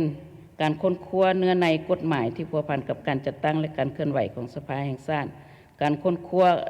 กะเกี่ยมบทประกอบคำเห็นในกองประชุมสภาแห่งชาติทักษะและบทเรียนในการสร้างกฎหมายข้อตกลงการตกลงปัญหาสำคัญพื้นฐานของชาติและการติดตามกฎการของสภาแห่งชาติอันที่ 2มันฝึกอบรมในการยกสูงขีดความสามารถให้สมาชิกสภาแห่งชาติเสนาธิการเกี่ยวกับการสร้างคำถามเจาะจิ้มเก็บกรรมติดตามกฎการปฏิบัติแผนพัฒนาเศรษฐกิจสังคมแผนงบประมาณแห่งชาติของเขตอื่นๆตามการตกลงของคณะประจำสภาแห่งชาติ 3. ค้นคว้าสร้างปรับปรุงสร้างและปรับปรุงนิติกรรมเกี่ยวกับการประสานงานระหว่างคณะประจำสภาแห่งชาติกับรัฐบาลองค์การจัดตั้งรัฐและปรับปรุงสร้างนิติกรรมอื่นๆที่มีความจำเป็นจำนวนหนึ่ง 4. ยกสูงขีดความสามารถให้พนักงานรัฐกรในสภาแห่งชาติทางด้านวิชาเฉพาะโดยผ่านกองประชุมฝึกอบรมอยู่ทางภายในและต่างประเทศตามเงื่อนไขตัวจริง 5. สืบต่อติดตามสุกยูการประสานสมทบกับภาคส่วนเกี่ยวข้องในการสร้างสิ่งอำนวยความสะดวกให้แก่การปฏิบัติสิทธิหน้าที่ของสภาแห่งชาติถือสำคัญการคุ้มครองหอสภาแห่งชาติหลังใหม่ที่ว่าก็พวกเราก็ได้มีการสร้างกรมเฉพาะกรมหนึ่งเพื่อมาคุ้มครองหอสภาแห่งชาติการก่อสร้างพื้นฐานโครงร่างของสภาประชาชนขั้นแขวงอยู่บางแขวงตามความสามารถด้านงบประมาณของรัฐบาลสนองให้สืบต่อประกอบวัตถุอุปกรณ์การคุ้มครองบริหารงบประมาณและอื่นๆตามนโยบายของรัฐและตามกฎหมายกำหนดไว้ 5. การเคลื่อนไหวของคณะสมาชิกสภาแห่งชาติประจำเขตเลือกตั้งชี้นำคณะสมาชิกสภาเขตเลือกตั้งเอาใจใส่ประสานสมทบกับสภาประชาชนขั้นแขวงดำเนินการในการสืบต่อค้นคว้าปรับปรุงกองจักรของสภาประชาชนขั้นแขวงให้แทนเหมาะกับสภาพตัวจริงของตนยกสูงบทบาทการเคลื่อนไหวของคณะสมาชิกสภาแห่งชาติประจำเขตเลือกตั้งในการประสานสมทบกับสภาประชาชนขั้นแขวงเพื่อปฏิบัติหน้าที่ตามภาระบทบาทสิทธิหน้าที่ของตนโดยเฉพาะแม่นการกะเกียมกองประชุมสมัยสามัญเทื่อที่2ของสภาประชาชนขั้นแขวงสุดที่2การตกลงปัญหาสำคัญของท้องถิ่นการติดตามกฎการและการสร้างนิติกรรมโดยมีการประสานสมทบกับองค์การปกครองขั้นท้องถิ่นและภาคส่วนเกี่ยวข้องการอำนวยความสะดวกให้แก่การเคลื่อนไหวเวียกงานของสภาแห่งชาติและเวียกงานอื่นๆปัญหาที่6เป็นการเคลื่อนไหวเวียกงานต่างประเทศอยู่ในเวียกงานต่างประเทศนี้1มาค้นคว้าและเซ็นบทบันทึกว่าโดยการร่วมมือระหว่างสภาแห่งชาติลาวกับรัฐสภาต่างประเทศโดยเฉพาะกับสภาแห่งชาติประเทศเพื่อนมิตรยุทธศาสตร์เพื่อสุกยูการร่วมมือระหว่างสองประเทศก็คือระหว่างสภาของพวกเรากับประเทศดังกล่าวเปิดกว้างการร่วมมือผัวพันกับประเทศเพื่อนมิตรบนพื้นฐานแนวทางการต่างประเทศของพรรครัฐเฮา 2. ขึ้นแผนการเคลื่อนไหวเยี่ยมยามสันทวเมตรีอย่างเป็นทางการอยู่บรรดาประเทศอ้อมข้างจำนวนหนึ่งโดยเฉพาะเป็นบรรดาประเทศเพื่อนมิตรยุทธศาสตร์สืบต่อการผัวพันร่วมมือด้วยรูปแบบกองประชุมทางไกลในเงื่อนไขที่ยังมีการระบาดของพยาธิโควิด -19 3. ค ค้นคว้าเกี่ยวกับการเข้าร่วมการเคลื่อนไหวปฏิบัติพันธะของพวกเราต่อบรรดาองค์การจัดตั้งรัฐสภาภาคพื้นและสากลที่สภาแห่งชาติพวกเราเป็นภาคีโดยเฉพาะแม่นองค์การไอป้าครั้งที่43 IPU ถือว่าแม่นเข้าร่วมกองประชุมเนาะ IPU ครั้งที่144และ145และองค์การอื่นๆอีกนอกนั้นยังจะได้ค้นคว้าสร้างแผนการเคลื่อนไหวในโอกาสเฉลิมฉลองปีสามัคคีมิตรภาพลาวเวียดนามในปีต่อหน้า 4. ขึ้นแผนการต้อนรับคณะผู้แทนขั้นสูงของสภาแห่งชาติของบรรดาประเทศจำนวนหนึ่งที่มีจุดประสงค์มาเยี่ยมยามเคลื่อนไหวอยู่ลาวก็คือการต้อนรับการเข้าเยี่ยมคำนับหรือว่าการมาปรึกษาหารือของบรรดาทูตานุทูตประจำสปป.ลาวองค์การจัดตั้งสากลและแขกต่างประเทศอันนี้ครับเจ้าได้ผ่านไปแผนการปี 2022 มาภาคที่ 3 ครับเจ้าขอเสนอบางมาตรการจัดตั้งปฏิบัติเพื่อรับประกันในการจัดตั้งปฏิบัติแผนการในปี 2022 ให้ได้ผลสำเร็จเป็นอย่างดีสภาแห่งชาติกำหนดมาตรการต้นตอดังนี้กรรมาธิการกฎหมายเป็นเจ้าการสมทบกับบรรดากรรมาธิการกระทรวงองค์การแต่หัวทีในการสร้างปรับปรุงกฎหมายตามแผน 2022 วางไว้ 2. ยกสูงความรับผิดชอบในการค้นคว้าวิเคราะห์วิจัยเก็บกำข้อมูลให้ละเอียดในการตกลงปัญหาสำคัญของประเทศชาติก็คือการเคลื่อนไหวของคณะประจำกงจักรของการจัดตั้งสภาแห่งชาติสมทบกับรัฐบาลองค์การตรวจสอบแห่งรัฐองค์การอัยการศาลประชาชนและภาคส่วนเกี่ยวข้องเพื่อปรึกษาหารือความเป็นเอกภาพในด้านเนื้อในก่อนจะนำเอาปัญหาเข้าสู่กองประชุมสภาแห่งชาติก็คือกองประชุมของคณะประจำ 3. คณะประจำสภาแห่งชาติบรรดากรรมาธิการและคณะสมาชิกสภาประจำเขตเลือกตั้งสมาชิกสภาแห่งชาติสร้างแผนการลงติดตามกฎกายังมีจุดสุ่มโดยเฉพาะแม่นแผนการลงเผยแพร่ผลสำเร็จกองประชุมสภาแห่งชาติสมัยสามัญและกองประชุมสภาประชาชนขั้นแขวง 4. มันเพิ่มทวีการเป็นเจ้าการของสมาชิกสภาแห่งชาติในการเข้าร่วมกองประชุมสภาแห่งชาติการติดตามกฎกาสุกยุและเก็บกำสภาพการปฏิบัติแผนพัฒนาเศรษฐกิจสังคมแผนงบประมาณแห่งรัฐการเคารพปฏิบัติรัฐธรรมนูญกฎหมายของบรรดาองค์การรัฐองค์การจัดตั้งในการผันขยายมติของสภาแห่งชาติของคณะประจำสภาแห่งชาติประสานสมทบกับสภาประชาชนขั้นแขวงเพื่อเคลื่อนไหวตามสิทธิและหน้าที่ของตนคณะประจำสภาแห่งชาติคงจัดตั้งของสภาแห่งชาติเอาใจใส่ผันขยายแผนการฉบับนี้ออกเป็นแผนจุดสุ่มอันละเอียดของตนเป็นเจ้าการประสานสมทบกับองค์การอื่นๆของรัฐทั้งยุคขั้นส่วนกลางและท้องถิ่นเพื่อสร้างสิ่งอำนวยความสะดวกในการจัดตั้งปฏิบัติตามสิทธิและหน้าที่ของแต่ละภาคส่วนที่ได้กำหนดไว้ในกฎหมายข้างถึงนั้นแม่นครับเจ้าได้สำเร็จการรายงานเกี่ยวกับการเคลื่อนไหวเวียกงานของสภาแห่งชาติประจำปี 2021 และแผนการเคลื่อนไหวประจำปี 2022 และหวังอย่างยิ่งว่าบรรดาท่านสมาชิกสภาแห่งชาติจะได้มีการประกอบคำคิดคำเห็นเพื่อปรับปรุงบทรายงานดังกล่าวให้มีความอุดมสมบูรณ์ยิ่งขึ้นขออวยพรให้คณะประธานบรรดาท่านสมาชิกสภาแห่งชาติและแขกที่มีเกียรติจงมีสุขภาพเข้มแข็งอวยพรกองประชุมสมัยสามัญครั้งที่ 2ของสภาแห่งชาติประสบผลสำเร็จอย่างจบงามขอขอบใจ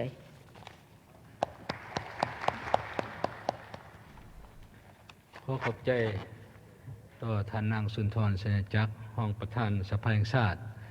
ที่ได้ตั้งหน้าให้คณะประจำสภาแห่งชาติขึ้นมารายงานการบทสรุปการเคลื่อนไหวปฏิบัติพระราชบทบาทหน้าที่ของตนของสภาแห่งชาติระยะ7 เดือนไปเดือนผ่านมาและก็ทางแผนการเคลื่อนไหวของสภาแห่งชาติในปี 2022ต่อไปนี้ข้าพเจ้าขอเชิญกองประชุมพัก10 นาที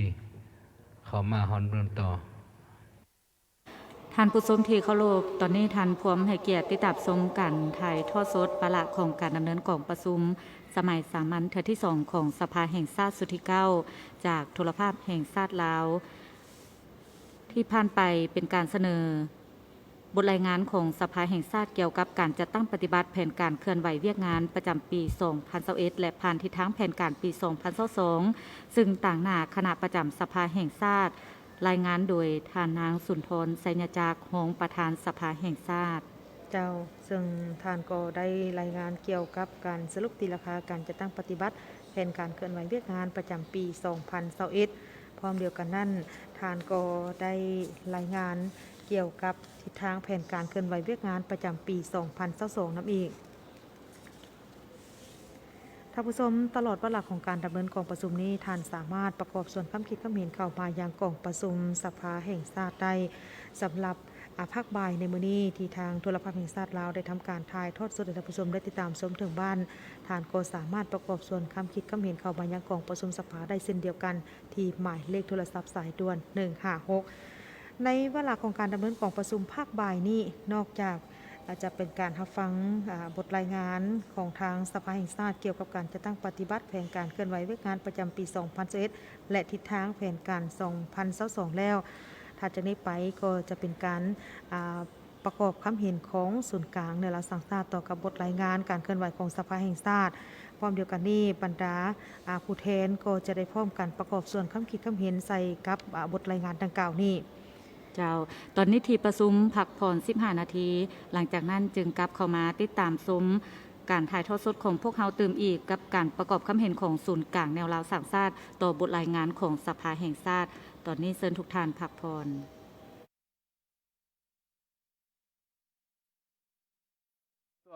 สวยคอยเรียกบ้านไหนมื้อแรงข้อสิเอทดอกเบอร์แจ้งการค่ะเสื้อโควิด 19 ด้วยความปรารถนาดีจากโทรภาพแห่งชาติของการขอรับการซักยาวัคซีนป้องกันพยาธิโควิด -19 1. การเกี่ยมบัตรประจำตัวเพิ่มสัมมโนครัวหรือหนังสือผ่านแดนอย่างใดอย่างหนึ่ง 2. เดินทางไปห้องหมอศูนย์กลางห้องหมอแขวงหรือห้องหมอเมืองที่ใกล้เคียงเพื่อขอรับวัคซีนป้องกันพยาธิโควิด -19 3. ใส่ข้อมูลประวัติและอาการที่ผ่านมาของตนเองและเซ็นยินยอมใส่ใบแบบฟอร์ม 4. วัดแทกความดันอัตราการเต้นของหัวใจและวัดแทกอุณหภูมิ 5. รับการซักวัคซีนเพื่อป้องกันพยาธิโควิด -19 6. นั่งพักผ่อนเป็นเวลา 15-20 นาทีเพื่อติดตามอาการถ้าบ่มีอาการหยังแม่สามารถกลับบ้านได้ 7. ห้ามดื่มสิ่งมึนเมาเป็นระยะเวลา 5-7 วันป้องกันตัวทานและครอบครัวจากโควิด -19 ควรปฏิบัติดังนี้มันล้างมือด้วยสบู่หรือเจลล้างมือที่มีส่วนผสมของเราเวลาไอจามให้อัดปากด้วยแขนโซ่ถ้าท่านเป็นไข้ไอหายใจยากให้ใส่ผ้าอัดปากและโทรสายด่วน166เพื่อขอคำแนะนำโดยโปรเสียค่าด้วยความห่วงใยจากกระทรวงสาธารณสุของค์การยูนิเซฟและโทรภาพแห่งชาติลาว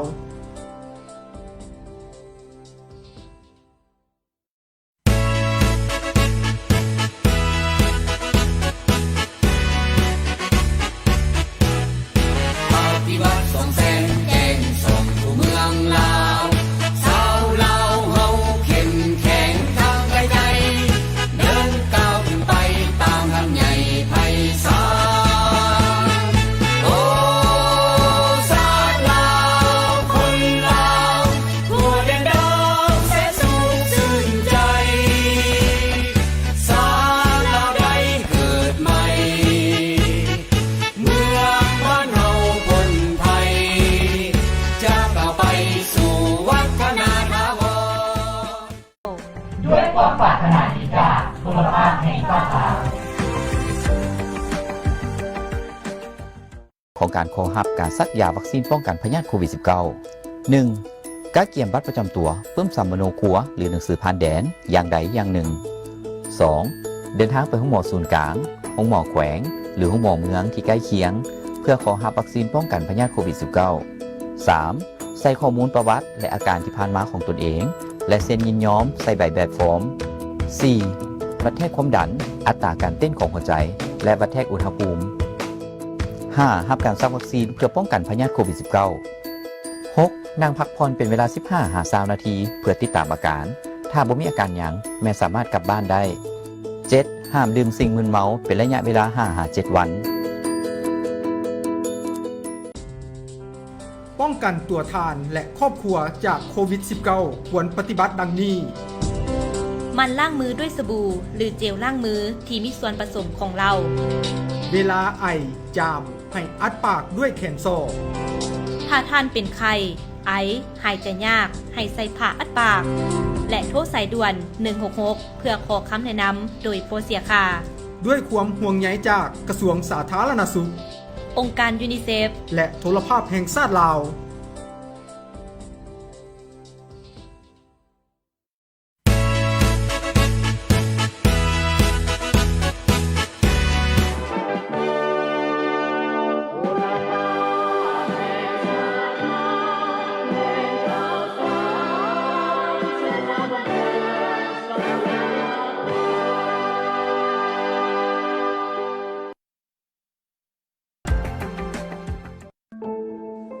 ถ้าทานมีอาการไอและปัญหาระบบหายใจอื่นๆ บวกกับมีผื่นแดงลักษณะเป็นตะนางหรือเส้นใยน้อยๆ มีจุดเลือดออก มีผื่นบวมแดงคล้ายคือผื่นคัน ท่านอาจเป็นหนึ่งในผู้ที่มีอาการเข้าข่ายผู้ติดเชื้อพยาธิโควิด -19 กรุณาโทรปรึกษาสายด่วน 166 บุคคลกลุ่มใดที่ยังบ่สามารถสักวัคซีนป้องกันพยาธิโควิด -19 ได้ 1. กลุ่มคนอายุต่ำกว่า 18 ปี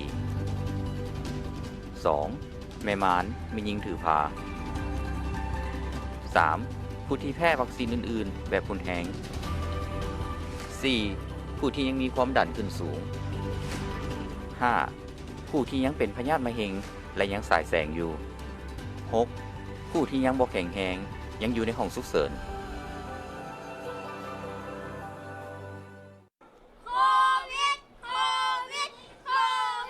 โควิดเป็นภัยมหันต์หามาป้องกันให้มันห่างไกล ทุกคนต้องเอาใจใส่ ทุกคนต้องเอาใจใส่ เพื่อให้ปลอดภัยห่างไกลโควิด ข้อที่ 1ต้องมันล้างมือ ข้อ 2นั่นคือใส่ผ้าปิดดัง ปิดปากตัวเองทุกครั้ง ปิดปากตัวเองทุกครั้งประจามเสียงดังฮัดชิวฮัดชิวข้อที่ 3บอกไปซุ่มซนบอกไปตั้งวงสร้างสรรค์เฮฮาหากทุกคนให้ได้ดังว่าหากทุกคนให้ได้ดังว่าโควิดนั่นนะจะบ่มาใกล้เฮาโควิดนั่นนะจะบ่มาใกล้เฮา การใช้ชีวิตปกติแบบใหม่ที่ปลอดภัยก็สามารถต่อสู้กับพยาธิโควิด -19 ได้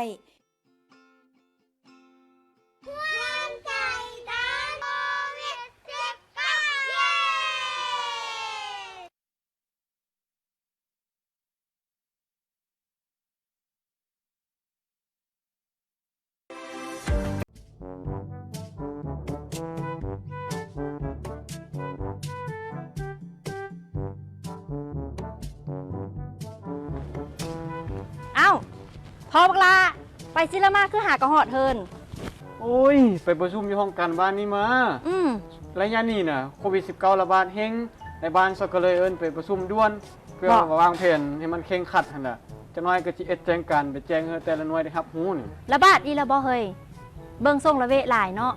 เอ้ย มันก็แม่นหน้าที่ค่อยเด้ซั่นน่ะไปก็เด้อนี่ซั่นน่ะ ไปซะโหแล้วไปแวะหาปลาดอกหน่อยนึงคันโห ก็ไปบอนแท้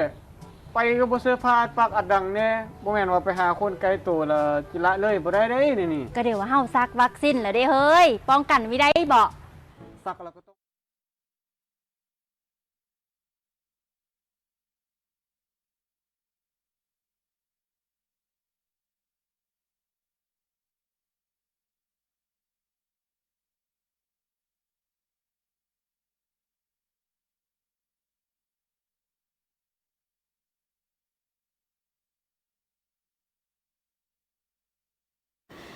โทรภาพแห่งชาติลาวขอต้อนรับท่านผู้ชมกลับมาติดตามชมบรรยากาศของการดำเนินกองประชุมสมัยสามัญเทื่อที่2ของสภาแห่งชาติสุดที่9ในวาระของตอนบ่ายวันที่8พฤศจิกายน2021กองประชุมดำเนินโดยภายใต้การเป็นประธานของท่านไสสมพรพรหมวิหารโดยก่อนหน้านี้พวกเฮาก็ได้ถ่ายทอดสดให้ท่านผู้ชมได้ติดตามชมวาระของการดำเนินกองประชุมโดยเป็นการเสนอ บทรายงานของสภาแห่งชาติเกี่ยวกับการจัดตั้งปฏิบัติแผนการเคลื่อนไหวเวียกงานประจำปีของสภาแห่งชาติประจำปี 2021 และผ่านทิศทางแผนการประจำปี 2022 ที่เสนอโดยทานนางสุนทรไสยจักรรองประธานสภาแห่งชาติเจ้าโดยท่านนางสุนทรไสยจักรก็ได้สรุปตีราคาถึงการจัดตั้งปฏิบัติแผนการเคลื่อนไหวเวียกงานประจำปี 2021 ตลอดระยะเกือบ1 ปีสภาแห่งชาติแม้นได้เอาใจใส่ในการปฏิบัติหน้าที่เวียกงานตามพระบทบาทของตนที่ได้กำหนดเอาไว้ในรัฐธรรมนูญและกฎหมายซึ่งก็ได้มีผลสำเร็จหลายด้านเป็นต้นก็แม่นทางด้านนิติกรรมคณะประจำสภาแห่งชาติแม่นได้ชี้นำกรรมาธิการกฎหมายสมทบกับบรรดากรรมาธิการสภาแห่งชาติและภาคส่วนที่เกี่ยวข้องการเกี่ยมบรรดาห่างกฎหมายที่ติดพันกับวาระแห่งชาติเพื่อนำเข้ามาพิจารณารับรองเอาอยู่ในกองประชุมสมัยวิสามัญที่1ของสภาแห่งชาติสุดที่9ซึ่งมีจำนวน2ฉบับในนี้ก็มีกฎหมายว่าด้วยยาเสพติดกฎหมายว่าด้วยการปรับปรุงบางมาตราของกฎหมายว่าด้วยสื่อสารอากรกฎหมายว่าด้วยการคุ้มครองสื่อสารอากรกฎหมายว่าด้วยอากรมูลค่าเพิ่มกฎหมายว่าด้วยอากรรายได้กฎหมายว่าด้วยอากรสมไส้ซึ่งปัจจุบันนี้แม่นกำลังปรับปรุงให้สมบูรณ์เพื่อเสนอประธานกองประชุมเพื่อเสนอประธานประเทศในการเซ็นรัฐธรรมนูญประกาศใช้ในต่อหน้าพร้อมเดียวกันนี้คณะประจำสภาแห่งชาติก็ได้ชี้นำกรรมาธิการกฎหมายเป็นเจ้าการในการประสานสมทบกับทางของว่าการสำนักงานนายกรัฐมนตรีกระทรวงยุติธรรมบรรดากรรมาธิการสภาแห่งชาติและภาคส่วนที่เกี่ยวข้องในการผันขยายแผนการสร้างและปรับปรุงกฎหมาย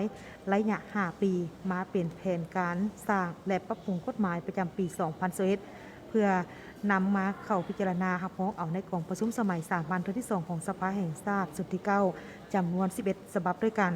ในนี้ก็ประกอบมีกฎหมายสร้างใหม่4ฉบับและกฎหมายปรับปรุง7ฉบับโดยได้มีการทาบทามของทางองค์การจะตั้งศูนย์การในท้องถิ่นเพื่อรับประกันคุณภาพของกฎหมายที่ได้เข้านำมาผ่านต่อในกองประชุมครั้งนี้เอาใจใส่ในการชี้นำการคุ้นคั่วให้สถาบันแก่สนธิสัญญาสากลที่สปปลาวเป็นภาคีตามการเสนอของรัฐบาลซึ่งระยะที่ผ่านมาคณะประจำสภาแห่งชาติก็ได้มีการตกลงให้สถาบันแก่สนธิสัญญาและอนุสัญญาจำนวน2ฉบับก็คือสนธิสัญญาฝ่าด้วยการร่วมมือเศรษฐกิจแบบรอบด้านระดับภาคพื้นและอนุสัญญาเกี่ยวกับการขอแนะนำของทางองค์การแรงงานสากลและพร้อมเดียวกันนี้ท่านนางสุนทรไสยจักรก็ยังได้รายงานให้รู้เกี่ยวกับทางด้านเวียกงานตลอดระยะ7 เดือนที่ผ่านมาของทางคณะประจำสภาแห่งชาติที่ได้มีการเอาใจใส่ในการนำพาการดำเนินกองประชุมสมัยวิสามัญที่1ของสภาแห่งชาติสุดที่9ที่ได้สำเร็จผลเป็นอย่างดีซึ่งก็เป็นการจัดตั้งฝันขยายมติกองประชุมคมคณะสมัยวิสามัญซึ่งในของทางคณะบริหารงานพรรคสมัยที่11ให้ปรากฏผลเป็นจริงมติของสภาแห่งชาติเพื่อเป็นบทอิงในการแก้ไขปัญหาที่สำคัญอันหีบด่วนของประเทศชาติบรรดาปัญหาสำคัญพื้นฐานของประเทศที่ได้มีการนำมาพิจารณารับรองเอาในกองประชุมคณะประจำสภาแห่งชาติล้วนแล้วแต่มีเนื้อในที่สอดคล้องกับการพัฒนาเศรษฐกิจสังคมอยู่ในปัจจุบันส่วนว่าทางด้านของการติดตามการกวดกาการเคลื่อนไหวติดตามกวดกาของสภาแห่งชาติระยะปี 2021 นี้แม้นได้มีเงื่อนไขในสภาพการที่มีการระบาดของพยาธิโควิด -19 จึงได้เฮ็ดให้การจะตั้งปฏิบัติเพื่อการดังกล่าวนี้พบกับความยุ่งยากแต่ว่าถึงอย่างไรก็ตามทางคณะประจำสภาแห่งชาติก็ยังได้จะตั้งปฏิบัติเพื่องานการติดตามกฎกาตามสภาพเงื่อนไขใหม่ที่ได้รับผลสำเร็จหลายด้านท่านผู้ชมที่เคารพและจากนี้ไปจะให้ประธานติดตามชมภาพบรรยากาศสดทางด้านในห้องประชุมเลยตัวบทรายงานการขายเวียงงานของสภาแห่งชาติสุดที่9ขอแสดงความสุ่มเชยใช้เวลา30 นาที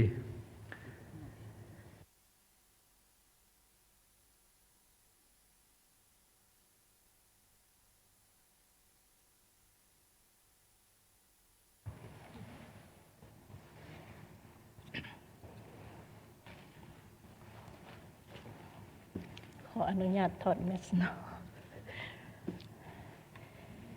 ขอเฮียนท่านประธานสภาแห่งชาติคณะประธานกองประชุมที่เคารพนับถืออย่างสูงเฮียนบรรดาท่านสมาชิกสภาแห่งชาติที่นับถือและฮักแพงข้าพเจ้าถือเป็นเกียรติอย่างสูงที่ได้รับการมอบหมายจากท่านประธานศูนย์กลางแนวร่างสร้างชาติ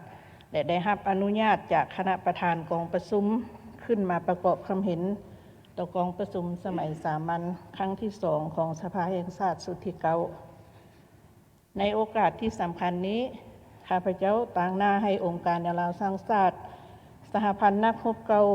องค์การจัดตั้งมหาชนขั้นศูนย์กลางตลอดถึงประชาชนลาวบรรดาเผ่าสันคนศาสนาเพศวัยในทั่วประเทศขอแสดงความสมเสยต่อท่านประธานบรรดาท่านรองประธานสภาแห่งชาติและบรรดาท่านสมาชิกสภาแห่งชาติทุกท่านที่ได้รับการเลือกตั้งเป็นตัวแทนแห่งสิทธิผลประโยชน์ของประชาชนลาวบรรดาเผ่าและขอคำนับสมเสยกองประชุมสมัยสามัญเทื่อที่2ของสภาแห่งชาติชุดที่9อย่างสุดใจขอสมเสยบรรดาท่านสมาชิกสภาแห่งชาติที่นับถือโดยปฏิบัติตามภาระบทบาทสิทธิหน้าที่ของแนวร่างสร้างชาติสหพันธ์นักรบเก่าและองค์การจัดตั้งมหาชนในการติดตามกวดกาการเคลื่อนไหวของสภาแห่งชาติสมาชิกสภาแห่งชาติตามที่ระบุไว้ในมาตรา7ของรัฐธรรมนูญแห่งสปป.ลาวมาตรา25มาตรา90ของกฎหมายว่าด้วยสภาแห่งชาติและมาตรา8มาตรา9ของกฎหมายว่าด้วยแนวร่างสร้างชาติฉบับปรับปรุง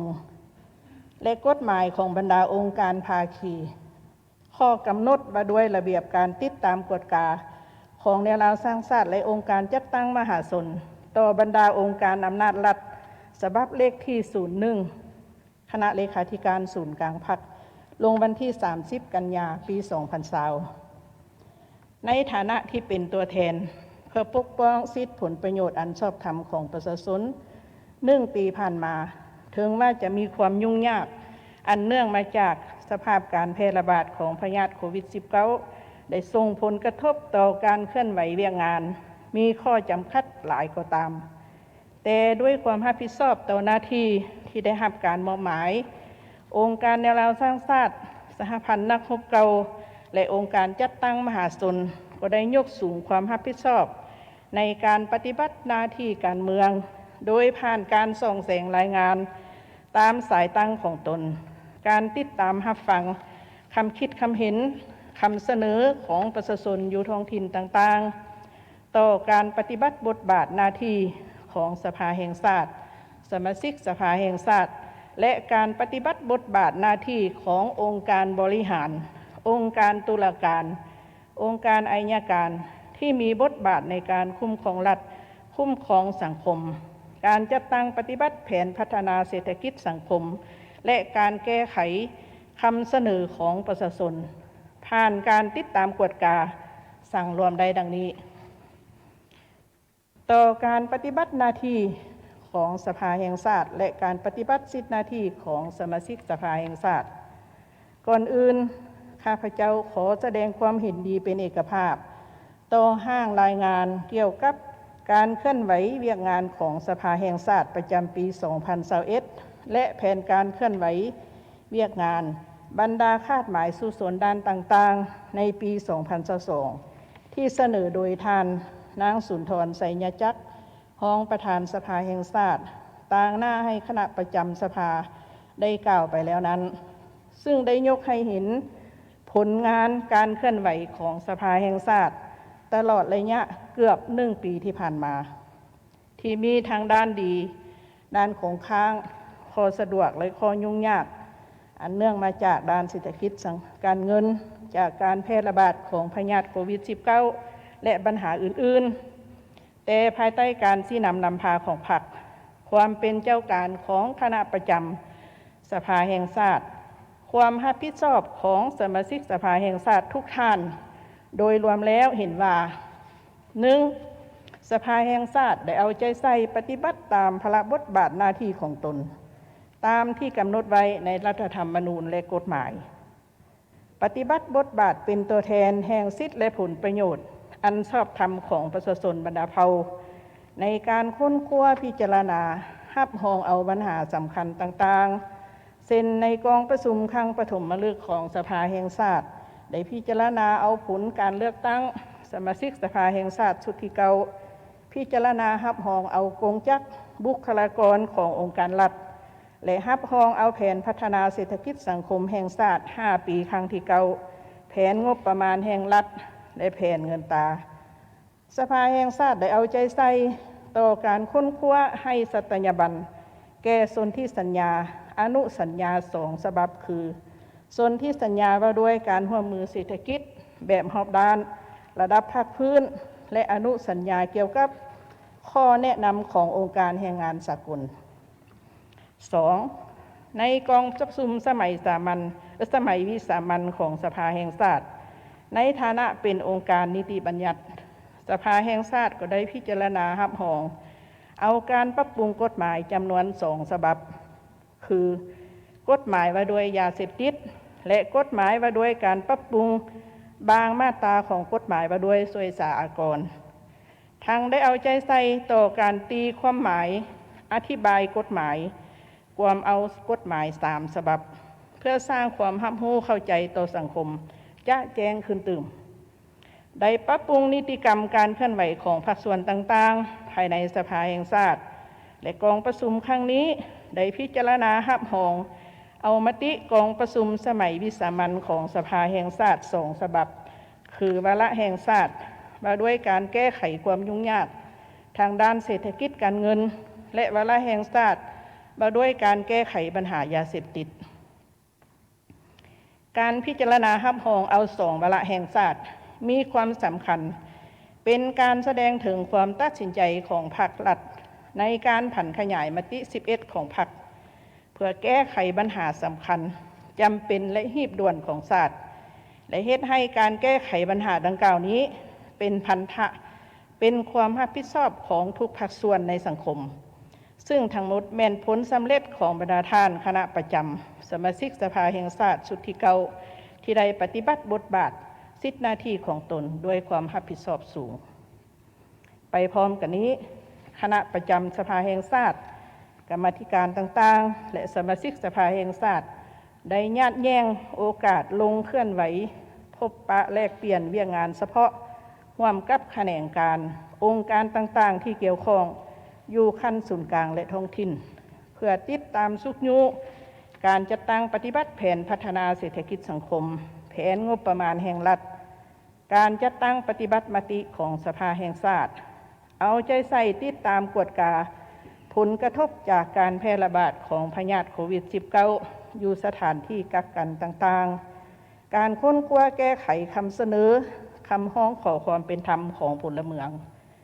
ต้อนรับและให้คำปรึกษาแก่ประชาชนการแก้ไขปัญหาสายด่วนของกองประชุมสภาแห่งชาติพร้อมกันนี้ก็ได้จัดการฝึกอบรมสัมมนาเพื่อสร้างความเข้มแข็งให้สมาชิกสภาแห่งชาติสมาชิกสภาประชาชนขั้นแขวงได้ระดมทุนและวัตถุจากภาคส่วนต่างๆเพื่อช่วยเหลือประชาชนได้หลายสมควรบรรดาท่านสมาชิกสภาแห่งชาติได้ลงพบปะผู้มีสิทธิเลือกตั้งอยู่เขตเลือกตั้งต่างๆเพื่อโฆษณาเผยแพร่ผลสำเร็จของกองประชุมสภาแห่งชาติเผยแพร่กฎหมายนิติกรรมใต้กฎหมายเผยแพร่และสุขยุต่อการกะเกียมเฉลิมฉลองวันรัฐธรรมนูญครบรอบ30 ปีจัดตั้งพิธีเฉลิมฉลองวันสำคัญดังกล่าวด้วยบรรยากาศที่ดีพิเศษคณะประจำสภาแห่งชาติกรรมาธิการบรรดาเผ่าได้จัดกองประชุมปรึกษาหารือต่อเวียกงานเผ่าได้จัดกองประชุมทางไกลร่วมกับศูนย์กลางในลาวสร้างชาติสหพันธ์นักรบเก่าและองค์การจัดตั้งมหาชนขั้นศูนย์กลางเพื่อถอดถอนบทเรียนในการจัดตั้งปฏิบัติสิทธิและหน้าที่ติดตามกฎกาขององค์การในลาวสร้างชาติสหพันธ์นักรบเก่าและองค์การจัดตั้งมหาชนต่อการเคลื่อนไหวเวียกงานของสภาแห่งชาติติดพันกับการจัดตั้งผันขยายข้อตกลงเลขที่01คณะประจำสภาแห่งชาติมาด้วยการพัวพันระหว่างคณะประจำสภาแห่งชาติกับคณะประจำศูนย์กลางในลาวสร้างชาติ เพื่อเห็นได้ด้านดีด้านอ่อนข้อคงค้างและปัญหาที่ควรได้เอาใจใส่ปรับปรุงแก้ไขในการพัวพันประสานสมทบเวียกงานระยะผ่านมาแนะใส่ปรับปรุงการเคลื่อนไหวเวียกงานและข้อตกลงดังกล่าวในซุ่มปีต่อหน้าให้มีผลสำเร็จที่ดีกว่าเก่าเฮียนบรรดาท่านสมาชิกสภาแห่งชาติที่นับถือผ่านการเคลื่อนไหวติดตามกฎกาในปี 2021 ศูนย์กลางแนวราวสร้างชาติต่างหน้าให้องค์การภาคีได้สั่งรวมคำคิดคำเห็นคำเสนอของประชาชนเสนอต่อสภาแห่งชาติและผ่านสภาแห่งชาติไปยังภาคส่วนเกี่ยวข้องเพื่อพิจารณาดังนี้คำเสนอของประชาชนต่อสภาแห่งชาติอันที่หนึ่งเสนอให้สภาแห่งชาติเพิ่มทวีการติดตามกฎกากระตุกซุกยุต่อการปฏิบัติโครงการพัฒนาของรัฐบาลบริษัทที่เกี่ยวข้องที่ประชาชนได้รับผลกระทบแต่บ่ทันได้รับการแก้ไขเช่น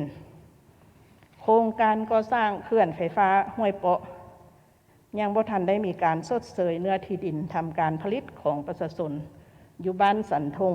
เมืองลาวงามแขวงสารวันและบริษัทเอกชนได้สัมปทานเนื้อที่ดินทำการผลิตของประชาชนอยู่บ้านนาทันเมืองลาวงามแขวงสารวันเช่นกันการจ่ายค่าแรงงานให้กรรมกรที่ออกแรงงานปลูกสร้างที่พักอาศัย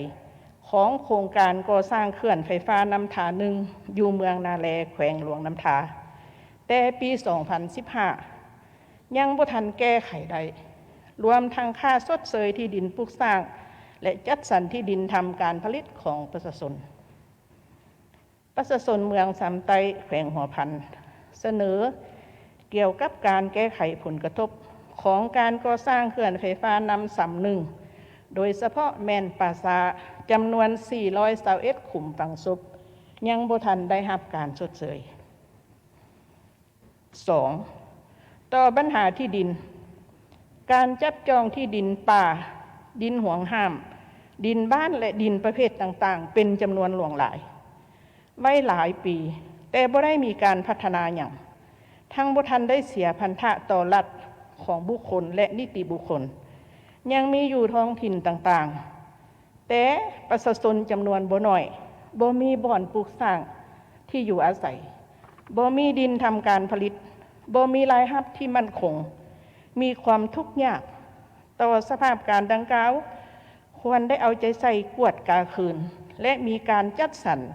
มีช่องทางเพื่อช่วยเหลือแก้ไขให้เขาเจ้าขอให้มีการกวดกา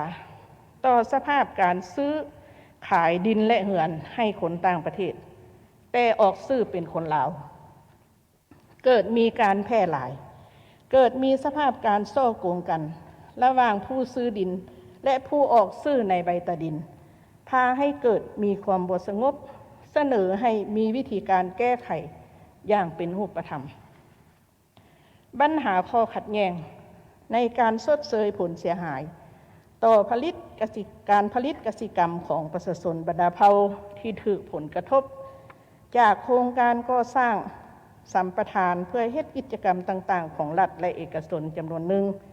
ยังบ่ทันถูกต้องสอดคล้องกับแนวทางกฎหมายสภาพตัวจริงยังมีห่างเสียงมีการเสนอร้องทุกข์ต่อการจัดตั้งที่เกี่ยวข้องขั้นต่างๆแต่การแก้ไขยังมีความยุ่งยากซักซ้าแก่ยาวทั้งยังมีบางบ่อนมักใช้อำนาจบริหารต่อประชาชนอย่างบ่มีเหตุผลเพียงพอเสนอสภาแห่งชาติลงติดตามกฎกาปัญหาข้อขัดแย้งที่ดินระหว่างบริษัทนำถาก่อสร้างขวทางกับประชาชนอยู่บ้านเสียงดาเมืองไซเศรษฐานครหลวงเวียงจันทร์จำนวน126ครอบครัวแก้ยาวมาหลายปีแล้วปัจจุบันเห็นว่ามันกลายเป็นปัญหาระหว่างประชาชนกับบริษัทและองค์การปกครองนครหลวงถ้าบ่ได้รับการแก้ไขอย่างสมเหตุสมผลอาจจะเป็นปัญหากว้างออกไปตึม 3. ปัญหาการสร้างเวียกเหตุงานทำให้ลูกหลานของประชาชนบรรดาเผ่าอยู่ท้องถิ่นต่างๆรวมทั้งผู้เรียนจบวิชาชีพแล้วบ่มีเวียกเหตุงานท บ่มีรายรับจำนวนหนึ่งไปซอกเฮ็ดเวียกนำโครงการของต่างประเทศเฮ็ดเวียกอยู่สวนกล้วยอยู่ท้องถิ่นต่างๆหรือออกไปเฮ็ดเวียกอยู่ต่างประเทศด้วยความรู้เท่าบ่ถึงการบ่มีความรู้ถูกนายจ้างเอาเปรียบบ่จ่ายเงินเดือนบ่จ่ายค่าแรงงานบ่รับผิดชอบต่อการประกันภัยสุขภาพถูกกักกันบริเวณถูกไล่ออกสภาพดังกล่าวนี้เกิดมีเรื่อยๆอยู่ในสังคมพวกเราขอเสนอให้การจัดตั้งที่เกี่ยวข้องได้พิจารณาแก้ไขด่วนควรมีกลไกปลูกจิตสำนึกค่านิยมการเรียนการเฮ็ดเวียกและกวดกาคืนความรับผิดชอบของบริษัทจัดหางานต่างๆเก็บกำสถิตินักเรียนที่เรียนจบวิชาชีพผู้บ่ได้เรียนบ่มีวิชาชีพรวมทั้งแรงงานลาวที่กลับมาจากต่างประเทศในระยะโควิด -19 จำนวนหลวงหลายก็มีวิชาชีพหลากหลายมีความชำนาญงานในเวียกใดหนึ่งจะสร้างแรงจูงใจแนวใดเพื่อให้เขาเจ้ามาประกอบส่วนเวียกงานในโครงเขตการผลิตหรือว่าเฮ็ดเวียกอื่นๆตามเงื่อนไขความรู้ความสามารถเพื่อเป็นการแก้ไขชีวิตการเป็นอยู่ของเขาเจ้าให้ดีขึ้นประชาชนก็คือผู้ปกครองเด็กมีความเป็นห่วงต่อคุณภาพการศึกษาห้ำเรียนของลูกหลานในทุกระดับทั้งอยู่ภายในและต่างประเทศในสภาพการเรียนปัจจุบันเรียนโดยผ่านระบบออนไลน์บางจำนวนก็ได้เรียนแต่คุณภาพยังจำกัดบางจำนวนก็บ่ได้เรียนย้อนมีข้อบ่มีความสะดวกมีข้อจำกัดทางครูทางนักเรียนและผู้ปกครองลูกหลานจำนวนหลายแม่นเรียนด้วยโทรศัพท์สำหรับนักเรียนอยู่ต่างประเทศก็บ่สามารถกลับไปเรียนได้การประสานสมทบกับสถาบันก็ยุ่งยากขอให้แขนงเกี่ยวข้องมีวิธีการแก้ไขช่วยข้าเจ้า 4. เสนอให้มีมาตรการในการส่งเสริมการลงทุนของรัฐเพิ่มขึ้นซึ่งองค์การนานาสร้างชาติเห็นว่าการลงทุนของรัฐนับมือลดลงแต่การทดแทนด้านนโยบายที่สามารถสัมผัสและจับใบได้ในเขตยุ่งยากยังบ่ทันเป็นรูปธรรมปานใดเพื่อส่งเสริมการผลิตภายในและการสมใส่ผลิตภัณฑ์ของลาวเฮาให้กลายเป็นวัฒนธรรมหนึ่งซึ่งเห็นว่าจะเป็นวิธีการกระตุ้นเศรษฐกิจของลาวจะแม่นด้วยการปลูกฝังการเลี้ยงสัตว์หัตถกรรมและอื่นๆที่เฮาสามารถผลิตได้สามารถกุมตนเองได้พร้อมกันนี้ก็ควรพิจารณาต่อการนำเข้าสินค้าจากต่างประเทศที่เห็นว่าสินค้าของเรามีอยู่แล้วตัวอย่างอยู่นครหลวงเวียงจันทร์มี813ชนิดสินค้าที่สามารถแข่งขันได้จะเป็นการประกอบส่วนให้เศรษฐกิจลาวเข้มแข็งประชาชนก็มีเวียกเหตุงานทำทั้งจะมีรายรับและจะเป็นการช่วยลดผ่อนความยุ่งยากทางด้านเงินตายอีกบ่หลายก็น้อยทั้งเป็นการยกสูงเชิดสูงจิตใจรักชาติและความเป็นเจ้าของประเทศชาติอีกด้วย 5. องค์การปกครองและประชาชนกลุ่มเนินสูงเมืองพลไซแขวงหลวงพระบางมี5บ้านคือบ้านลองแงบบ้านลองยมใหญ่บ้านลังกองผาแต้มบ้านผาตูบไตบ้านผาตูบเหนือเขตดังกล่าวเป็นเขตปฏิวัติในเมื่อก่อนปัจจุบันยังขาดปัจจัยเพื่อสุขยูการพัฒนาเศรษฐกิจสังคมท่าแห้งของประชาชนเขตดังกล่าวถือเอาการผลิตกสิกรรมเป็นต้นต่อประชาชนผลิตแล้วบ่ได้ขายบ่มีผู้ไปทางยากปัจจุบันประชาชนหันมาปลูกหญ้าเลี้ยงสัตว์เป็นส่วนใหญ่ขอเสนอให้การจัดตั้งภาครัฐช่วยพิจารณาแก้ไขปัญหาการดึงไฟฟ้าแรงสูงเข้าหาบ้านการพัฒนาเส้นทางให้เที่ยวได้2ฤดูการสื่อสารและแขนงการอื่นๆผ่านมาประชาชนได้เสนอหาภาคส่วนเกี่ยวข้องหลายเทื่อแต่บ่ได้รับคำตอบทั้งบ่มีการพิจารณาแก้ไขประชาชนอยู่ตามทางห้อมทางซอยจำนวนหนึ่งใน4ตัวเมืองของนครหลวงเวียงจันทร์ก็ยังมีความยุ่งยากในการไปมา การทำมาหากินย้อนเส้นทางเปเพเป็นบวกเป็นขุมบ่ได้รับการซ่อมแปลงบ่มีไฟพาให้เกิดอุบัติเหตุยามแล้งเป็นขี้ฝุ่นทั้งเป็นเงื่อนไขให้กลุ่มคนบดีสวยไส้โอกาสก่อความบ่สงบขอให้ช่วยแก้ไขผ่านมาประชาชนท่านคนต่างๆในสังคมมีคำเบาว่ามีบางปัญหาได้เสนอหลายเทื่อแต่บ่ได้รับการแก้ไขทั้งบ่มีคำตอบให้ประชาชนเฮ็ดให้ประชาชนบ่อยากเสนอบ่อยากมีคำเห็น6ประชาชนบรรดาชั้นคนในสังคมเห็นดีและสนับสนุนต่อภาครัฐในการจัดตั้งปฏิบัติวาระแห่งชาติโดยเฉพาะแม่นวาระว่าโดยการแก้ไขปัญหายาเสพติดแต่ก็เป็นห่วงในการปฏิบัติตัวจริงปัญหาย่อท้อในสังคมมีหลายพอสมควรอันเนื่องมาจากสติเคารพและปฏิบัติรัฐธรรมนูญกฎหมายของสังคมในสังคมยังบ่สูงมีการละเมิดระเบียบกฎหมายซึ่งในนั้นเห็นว่าปัญหาการค้าขายการเสพยาเสพติดมีบริการกว้างขวางไปทั่วถึงทุกเขตตามให้นาหัวสวนบนประชาชนดำรงชีวิตการทำมาหากินบางครอบครัวพ้นทุกข์แล้วแต่ทุกคืนและทุกหลายกว่าเก่าย้อนสมาชิกในครอบครัวติดยาเสพติดลิ้นกินฟุ่มเฟือยหวังมีเงินแบบเพ้อฝันรวมทั้งปัญหาการซ่อลาดบังหลวงโบย่านระเบียบกฎหมายและสภาพดังกล่าวนี้มันคุมเครือมาตลอดพัวพันทุกกลุ่มคนฉะนั้นขอให้การแก้ไขปัญหาดังกล่าวนี้จงได้ปฏิบัติมาตรการอย่างเข้มงวดเด็ดขาดต่อผู้กระทำผิดรวมทั้งขั้นตอนของขบวนการโดยบ่มีการยกเว้นใดๆ 7. ข้อเสนอต่อสมาชิกสภาแห่งชาติตลอดระยะ5 ปีของสภาแห่งชาติชุดที่ 8 ประชาชนผู้มีสิทธิเลือกตั้ง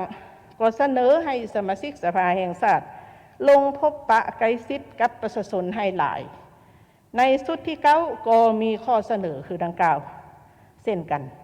ขอให้สมาชิกสภาแห่งชาติสมาชิกสภาประชาชนคันแขวงเพิ่มทวีการลงพบปะใกล้ชิดกับประชาชนให้หลายขึ้นตึงโดยเฉพาะประชาชนอยู่เขตผู้ดอยห่างไกลทุรกันดารตามชายแดน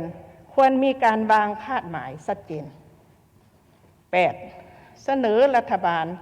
สืบต่อเอาใจใส่แก้ไขปัญหานโยบายต่อผู้ที่มีผลงานมีคุณงามความดีต่อประเทศชาติตามระเบียบการและช่วยเหลือประชาชนที่ทุกข์ยากขาดเขินในระยะที่มีการระบาดของพยาธิโควิด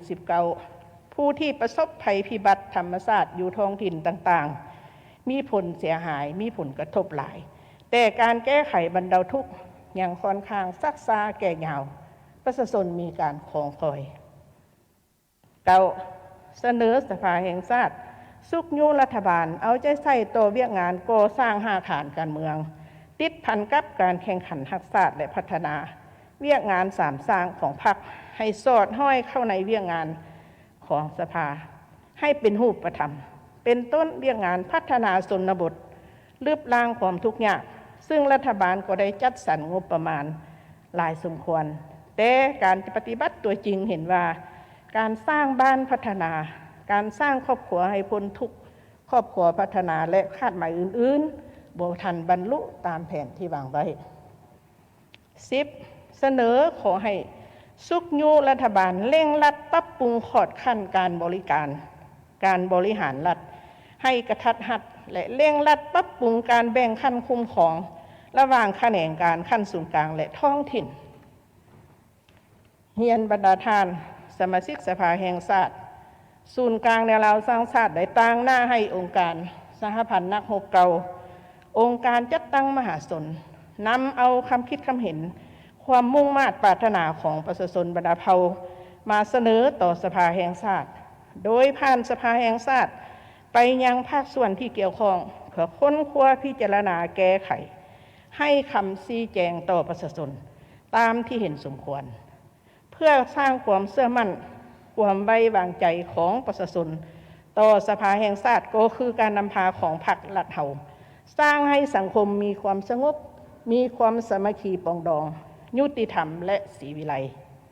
สุดท้ายนี้ขออวยพรให้ท่านประธานคณะประธานกองประชุมบรรดาท่านสมาชิกสภาแห่งชาติทุกท่านจงมีสุขภาพเข้มแข็งปราศจากพยาธิโควิด -19 และมีผลสำเร็จในหน้าที่เวียกงานขออวยพรให้กองประชุมสมัยสามัญเทื่อที่2ของสภาแห่งชาติชุดที่เก่าจงประสบผลสำเร็จตามคาดหมายทุกประการขอขอบใจ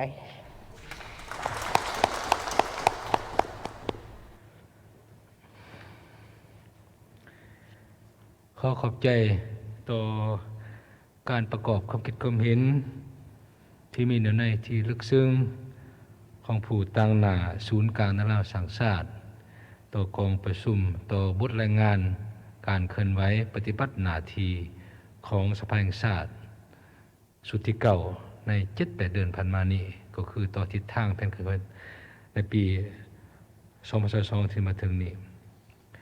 และก็ต่อไปนี้เพื่อเป็นทิศทางให้แก่การประกอบความเห็นของบรรดาท่านสภาแห่งชาติข้าพเจ้าก็ขอมีบางเหนือในคำจ้อจิ้มบรรดาท่านสมาชิกท่านผู้ชมที่เคารพสืบต่อดำเนินกองประชุมในวาระของภาคบ่ายมื้อนี้ที่5ก็สิ้นสุดไปโดยแม่นท่านนางคำจันทร์ภูมิแสงสวรรค์รองประธานศูนย์กลางแนวลาวสร้างชาติที่ท่านได้ต่างหน้าให้แนวลาวสร้างชาติสหพันธ์นักรบเก่าและองค์การจัดตั้งมหาชนคันศูนย์กลางเสนอบทประกอบคำเห็นของศูนย์กลางแนวลาวสร้างชาติต่อบทรายงานการเคลื่อนไหวของสภาแห่งชาติเจ้าแล้วถัดจากนี้ไปก็จะ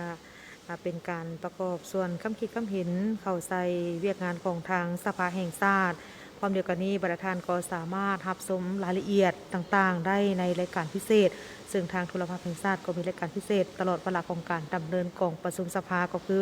วันที่1ถึงวันที่17พฤศจิกายน2021นี้ถ้าผู้ชมที่เคารพในมื้ออื่นนี้ก็จะการดำเนินกองประชุมแม้นจะเป็นการสืบต่อในภาคเช้านี่จะเป็นการสืบต่อประกอบคำคิดคำเห็นใส่กับเวียกงานของสภาแห่งชาติถัดจากนั้นก็จะเป็นการให้ความกระจ่างแจ้งต่อกับเวียกงานสภาแห่งชาติพร้อมกับการเสนอหางมติกองประชุมสภาแห่งชาติป่าด้วยการรับร้องเอาบทรายงานของสภาแห่งชาติเกี่ยวกับการจัดตั้งปฏิบัติแผนการเคลื่อนไหวเวียกงานประจำปี2021และแผนการประจำปี2022พร้อมกับการประกอบความคิดความเห็นต่อกับหางมติและจะมีการสรุปสั่งรวมการประกอบความเห็นของสมาชิกสภาแห่งชาติต่อกับเวียกงานสภาแห่งชาตินั่นก็คือวาระในตอนเช้าของมื้ออื่นและส่วนว่าตอนบ่ายขออนุญาตนำเสนอเติมอีกสำหรับตารางของการประชุมในมื้ออื่นนี้ตอนบ่ายจะเป็นการขึ้นเสนอหางกฎหมายว่าด้วยงบประมาณแห่งรัฐฉบับปรับปรุงและจะเป็นการเจาะจิ้มพร้อมกับให้ทิศชี้นำในการประกอบส่วนคำคิดคำเห็นต่อกองประชุมสภาก็คือเวียกงานของงบประมาณแห่งรัฐและพร้อมเดียวกันนี้ในมื้ออื่นนี้ประธานกองประชุมก็จะได้มีการสรุปสั่งรวมการประกอบความเห็นของสมาชิกสภาแห่งชาติในวาระตอนบ่ายท่านผู้ชมส่วนว่ารายละเอียดในวาระการดำเนินกองประชุมในแต่ละมื้อโทรภาพแห่งชาติลาวพวกเฮาก็มีแต่ละภาคข่าวที่นำเสนอข่าวให้ท่านได้ติดตามรับชมพร้อมนั้นถ้าหากว่าท่านใดที่ติดตามชมวาระของการดำเนินกองประชุมมีคำคิดเห็นอยากจะส่งถึงกองประชุมก็สามารถโทรผ่านสายด่วนสภาแห่งชาติได้ที่หมายเลข156โดยบ่เสียค่าในโมงราชการมาฮอดตอนนี้การถ่ายทอดสดใกล้จะสิ้นสุดลงแล้วณโอกาสนี้ต้องขอขอบใจบริษัทดาวเทียมลาวเอเชียแปซิฟิกจำกัดที่สนองสัญญาณดาวเทียมในการถ่ายทอดสดขอบใจโครงการสื่อสารหับไส้การนำและภาครัฐบริหารที่สนองสายใยแก้วในการถ่ายทอดสดและขอบใจท่านผู้ชมที่ให้เกียรติติดตามรับชมการถ่ายทอดสดในมื้อนี้เจ้ามาฮอดนี้การถ่ายทอดสดก็หมดเวลาลงเพียงเท่านี้โฆษกพนักงานสิทธิพงษ์และข้าพเจ้าอนุมาลัทธิดาพร้อมด้วยทีมงานถ่ายทอดสดโทรภาพแห่งชาติลาวลาท่านผู้ชมไปด้วยเวลาเพียงเท่านี้สบายดี